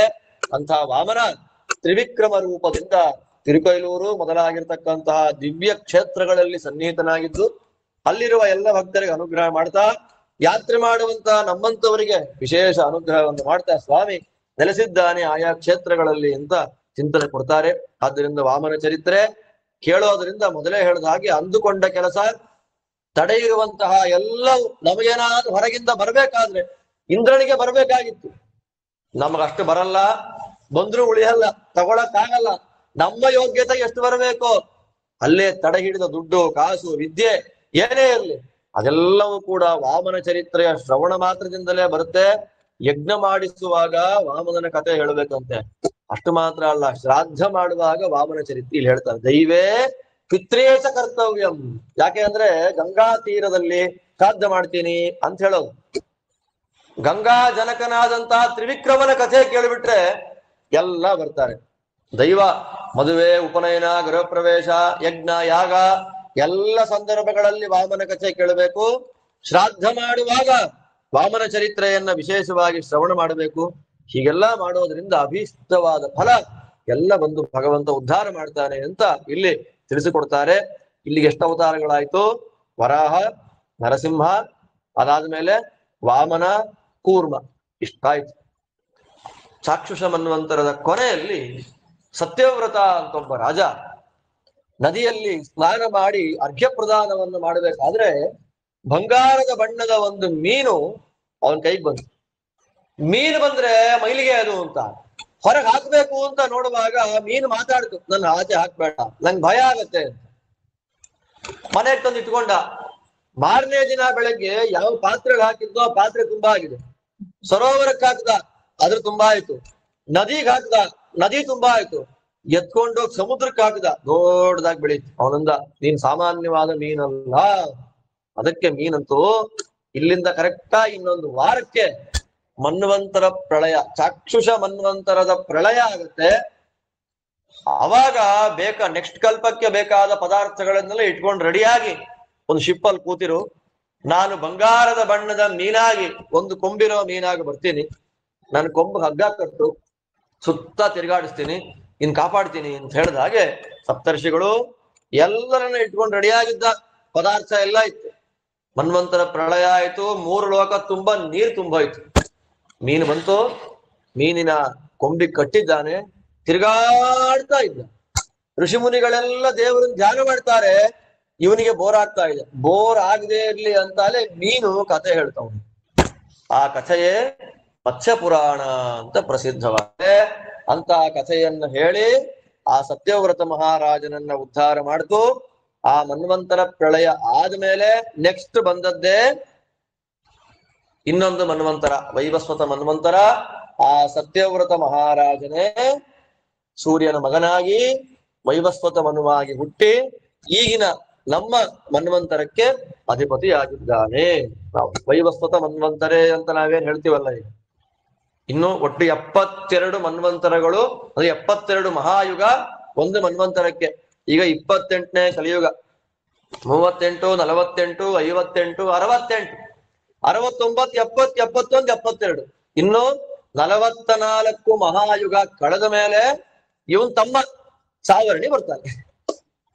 ಅಂದ್ರೆ ಇನ್ನು ಈ ಪ್ರಳಯ ಇಷ್ಟು ಬೇಗ ಆಗಲ್ಲ. ಇನ್ನೂ 44 ಮಹಾಯುಗ ಕಳಿಬೇಕು. ಇನ್ನು 28ನೇ ಕಲಿಯುಗದಲ್ಲಿ 5100 ಚಿಲ್ಡ್ರೆ ವರ್ಷ, 4 ಲಕ್ಷ ಚಿಲ್ಡ್ರೆ ವರ್ಷ ಇದೆ ಕಲಿಯುಗ. ಇನ್ನು 5000 ವರ್ಷದಲ್ಲೇ ಇದ್ದೇವೆ. 5000ರಲ್ಲೇ ಧರ್ಮ ಹೀಗಾಯ್ತು ಹಾಗಾಯ್ತು ಅಂತೀವಿ. 50,000 ಆಗುವಷ್ಟೊತ್ತು ಇನ್ನೇನಾಗಿರುತ್ತೋ ಇರ್ತಾರೆ. ಎಲ್ಲಾ ಕಾಲದಲ್ಲಿ ಮಹಾಘೋರ ಕಲಿಯುಗ ಅಂತ ಬಂದ್ರು ದೇವ್ರ ಪೂಜೆ ಮಾಡುವಂತ, ಧರ್ಮಾಚರಣೆ ಮಾಡುವಂತ, ಶಾಸ್ತ್ರ ಕೇಳುವಂತ ಚಿಕ್ಕ ವರ್ಗ ಇವತ್ತು ಕೋಟಿ ಜನ ಇದ್ದಾರೆ. 1 ಕೋಟಿ ಜನ ಇದ್ದಾರೆ ಹಿಂದೂಗಳು. ಪಾಠ ಪ್ರವಚನಕ್ಕೆ, ಧರ್ಮ ಕಾರ್ಯಕ್ಕೆ ಬನ್ನಿ ಎಷ್ಟು ಜನ ಬರ್ತಾರೆ ಹೇಳಿ? ಸನಾತನ ಧರ್ಮ ವಿರೋಧ ಆಗ್ತಾ ಇದೆ, ಪ್ರತಿಭಟನೆ ಮಾಡೋಣ ಬನ್ನಿ ಅಂತಂದ್ರೆ ಬರೋರು 100 ಜನ, ಪಾಠಕ್ಕೆ ಬರೋರು 100 ಜನ, ಪ್ರವಚನಕ್ಕೆ ಬರೋರು 100 ಜನ, ಹೋರಾಟಕ್ಕೂ 100 ಜನ, ಊಟಕ್ಕೂ 100 ಜನ. ಹೆಂಗೋ ನಾಳೆನೂ ಹಾಗೆ. ಎಲ್ಲ ಯುಗದಲ್ಲಿಯೂ ಎಷ್ಟೇ ಘೋರ ಕಲಿಯುಗ ಬರ್ಲಿ ನಮ್ಮ ನಿಮ್ಮಂತ ಒಂದು ಚಿಕ್ಕ ಗುಂಪು ಅದಿದ್ದೇ ಇರುತ್ತೆ. ಯಾಕೆ? ನಮ್ ಸಾಧನೆ ಮಾಡ್ಕೋಬೇಕಲ್ಲ, ನಮ್ ಸಾಧನೆ ಮಾಡ್ಕೊಂಡು ಉದ್ಧಾರ ಆಗ್ಬೇಕಲ್ಲ. ಎಲ್ಲಾ ಜನ್ಮಗಳಲ್ಲಿ, ಎಲ್ಲಾ ಯುಗದಲ್ಲಿ ಇಷ್ಟು ಜನ ತುಂಬಾ ಕಡಿಮೆ ಇದ್ದೇ ಇರ್ತಾರೆ. ಅದು ಕಲಿಯುಗದ ಧರ್ಮ. ಅಂಥ ಮಹಾನುಭಾವನಾದ ಮತ್ಸ್ಯ ಎಲ್ಲರಿಗೂ ಅನುಗ್ರಹ ಮಾಡ್ಲಿ ಅಂತ ಪ್ರಾರ್ಥನೆ ಮಾಡ್ತಾರೆ. ಮತ್ಸ್ಯಾವತಾರ 2 ಸಲ ಆಯ್ತು. ಒಂದು ಬ್ರಹ್ಮದೇವರಿಂದ ಸೋಮಾಸುರ ವೇದಗಳನ್ನು ಅಪಹಾರ ಮಾಡ್ಕೊಂಡು ಹೋದಾಗ ಅದನ್ನ ಸೋಮಾಸುರನನ್ನ ಕೊಂದು ವೇದಗಳನ್ನು ತಂದುಕೊಟ್ಟು ಉದ್ಧಾರ ಮಾಡಿದ್ದು ಸತ್ಯವ್ರತ ಮಹಾರಾಜನೇ ಉದ್ಧಾರ ಮಾಡಿದ್ದು. ಅದರಿಂದ ಪ್ರಳಯ ಪಯಸಿ ಧಾತು ಸುಪ್ತ ಶಕ್ತೇರ್ ಮುಖೇಭ್ಯ ಶ್ರುತಿಗಣಮಪನೀತಂ ಪ್ರತ್ಯುಪಾದತ್ತ ಹತ್ವಾ ದಿತಿಜಂ ಅಕಥಯಚ್ಚ ಬ್ರಹ್ಮ ಸತ್ಯವ್ರತಾಯ ತಮಃ ಮಖಿಲ ಹೇತುಂ ಜಿಹ್ಮಮೀನಂ ನತೋಸ್ಮಿ. ಮಾಯಾ ಮತ್ಸ್ಯ, ಮಾಯಾ ಕೂರ್ಮ, ಮಾಯಾ ವರಾಹ ಎಲ್ಲ ಮಾಯಾ ಮಾಯಾ ಮಾಯಾ ದೇವರದ್ದು. ಅವನಿಗೇನಾಗ್ಬೇಕಾದಿಲ್ಲ. ಅದರಿಂದ ಪ್ರಧಾನವಾದ ಮನುಷ್ಯರ ಕಣ್ಣಿಗೆ ಕಾಣದ 5 ಅವತಾರ ಮುಗೀತು. ಅಲ್ಲಿ ಮತ್ಸ್ಯ, ಕೂರ್ಮ, ವರಾಹ, ನರಸಿಂಹ, ವಾಮನ. ದಶಾವತಾರದಲ್ಲಿ 5 ಪ್ರಧಾನವಾದ ಅವತಾರಗಳು. 8ನೇ ಸ್ಕಂದ ಕೊನೆಗೆ ಮುಗೀತು ಅಂದ್ರೆ ಭಾಗವತ ಎಷ್ಟು ದೊಡ್ಡದು ನೋಡಿ. 9ರಲ್ಲಿ ಪರಶುರಾಮ ರಾಮ, 10ರಲ್ಲಿ ಕೃಷ್ಣ, 12ರಲ್ಲಿ ಬುದ್ಧ ಕಲ್ಕಿ, 10, 11ರಲ್ಲಿ ಕೃಷ್ಣ ಚರಿತ್ರೆ, 12ರಲ್ಲಿ ಸ್ವಲ್ಪ ಕೃಷ್ಣ ಚರಿತ್ರೆ ಕಲಿಯುಗದ ವರ್ಣನೆ, 9ರಲ್ಲಿ ಇಡೀ ವಂಶ ವಿಸ್ತಾರದ ಮಯ ಸುಂದರವಾದ ಕಥೆಗಳು. ಅಲ್ಲಿ 5 ಅವತಾರಗಳು ಜೊತೆ ಹಯಗ್ರೀವ, ದತ್ತ, ಧನ್ವಂತರಿ, ನಾರಾಯಣಿ ಅಥವಾ ಮೋಹಿನಿ, ಕಪಿಲ, ಅದಾದ್ಮೇಲೆ ಯಜ್ಞನಾಮಕ, ಈ ಅವತಾರಗಳೆಲ್ಲ ಮಧ್ಯದಲ್ಲಿ ದಶಾವತಾರ ಬಿಟ್ಟು ಬೇರೆ ಬೇರೆದ್ದೆಲ್ಲ ಮುಗಿದಿವೆ. ಇಷ್ಟು ಅಷ್ಟಮ ಸ್ಕಂದದ ಸಾರ. ಇಂತಹ ವಿಶೇಷವಾದ ಭಗವಂತನ ಮಹಿಮೆಗಳಲ್ಲಿ ಇಲ್ಲಿ ಬಂದಷ್ಟು ಕಥೆ ಇನ್ಯಾವ ಸ್ಕಂದಲ್ಲೂ ಇಲ್ಲ. 5-6 ಕಥೆಗಳು ಭಗವಂತನ ನಾನಾವತಾರಗಳ ನಿರೂಪಣೆ ಮಾಡತಕ್ಕಂತಹ ಕಥೆಗಳೆಲ್ಲ ಇಲ್ಲಿ ಬಂದಿದೆ. ಈ ಕಥೆಯ ಶ್ರವಣವನ್ನ ದೇವರ ಸನ್ನಿಧಾನದಲ್ಲಿ ನಾವೆಲ್ಲರೂ ಕೂಡ ಏನು ಭಕ್ತಿ ಶ್ರದ್ಧೆಯಿಂದ ಮಾಡಿದ್ದೇವೆ, ಇಂತಹ ಭಾಗವತ ಸತ್ರಕ್ಕೆ ವಿಶೇಷವಾಗಿ ಕಾರಣೀಭೂತರಾಗಿರ್ತಕ್ಕಂತಹ ನಮ್ಮ ನರಸಿಂಹ ರಾಯರು ಮತ್ತು ಜ್ಯೋತಿ ದಂಪತಿಗಳಿಗೆ ವಿಶೇಷವಾಗಿ ಇದೇ ರೀತಿಯಾದಂತಹ ಹರಿಗುರುಗಳ ಸೇವಾರೂಪವ ಸತ್ಕರ್ಮಗಳನ್ನು ಮಾಡುವಂತೆ ದೇವರು ಗುರುಗಳು ಅನುಗ್ರಹ ಮಾಡಲಿ ಅಂತ ಪ್ರಾರ್ಥನೆಯನ್ನು ಮಾಡ್ತಾ, ಶ್ರದ್ಧೆಯಿಂದ ಕೇಳಲಿಕ್ಕೆ ಬರತಕ್ಕ ನಿಮ್ಮೆಲ್ಲರಿಗೂ ಕೂಡ ಭಾಗವತ ಪ್ರತಿಪಾದ್ಯ ಶ್ರೀಕೃಷ್ಣ ಪರಮಾನುಗ್ರಹವನ್ನ ಮಾಡಲಿ ಅಂತ ಪ್ರಾರ್ಥನೆ ಮಾಡ್ತಾ, ಅಷ್ಟಮ ಸ್ಕಂದ ಭಾಗವತದಿಂದ ಏನು ಪುಣ್ಯ ವಿಶೇಷ ಬಂದಿದೆ ಅದೆಲ್ಲವನ್ನ ಪ್ರಾಣಾಂತರ್ಯಾಮಿಯಾದಂತಹ ನರಸಿಂಹ ಗೋಪಾಲಕೃಷ್ಣ ಸ್ವೀಕಾರ ಮಾಡಿಕೊಂಡು ನಮ್ಮ ಯೋಗ್ಯತೆಗೆ ಅನುಗುಣವಾದ ಪುಣ್ಯ ವಿಶೇಷವನ್ನ ಕೊಟ್ಟು ಕಾಪಾಡಲಿ ಅಂತ ಪ್ರಾರ್ಥನೆ ಮಾಡ್ತಾ, ಶ್ರೀಕೃಷ್ಣಾರ್ಪಣಮಸ್ತು. ಜುಲೈ ತಿಂಗಳಲ್ಲಿ 2nd ವೀಕ್ ಅಲ್ಲಿ ಇದನ್ನ ಮಾಡೋಣ. ಮತ್ತೆ ಮೇಡಮ್ ಅವರು ಅದೇನು ಅಂತ ಹೇಳ್ತಾರೆ. 4, 5, 6, 7, 8 5 ಸ್ಕಂದಗಳು ರಸಪ್ರಶ್ನೆ ಕಾರ್ಯಕ್ರಮ, ಅಥವಾ 3 ಮಾಡ್ಕೊಂಡ್ಬಿಡೋಣ. 3, 4, 5, 6 3 ಸ್ಕಂದಗಳು. ನವರಾತ್ರಿ ಎಲ್ಲ ಕಳ್ಕೊಂಡ್ಬೇಕಾದ್ರೆ 6, 7, 8 ಮಾಡೋಣ. ಈಗ 3, 4, 5, 6 ಸ್ಕಂದಗಳ ರಸಪ್ರಶ್ನೆ ಕಾರ್ಯಕ್ರಮವನ್ನ ನೋಡ್ಕೊಂಡು ಡೇಟ್ ಯಾವಾಗ, ಜುಲೈಯಲ್ಲಿ ಯಾವಾಗ ಅಂತ ಹೇಳ್ತಾರೆ, ಅದನ್ನ ಮಾಡಿ ಇಲ್ಲೇ ಅದರ ರಸಪ್ರಶ್ನೆ ಕಾರ್ಯಕ್ರಮ ಎಲ್ಲರೂ ಭಾಗವಹಿಸಬೇಕು ಅಂತ ಕೇಳ್ತಾ ಶ್ರೀಕೃಷ್ಣ ಅರ್ಪಣ.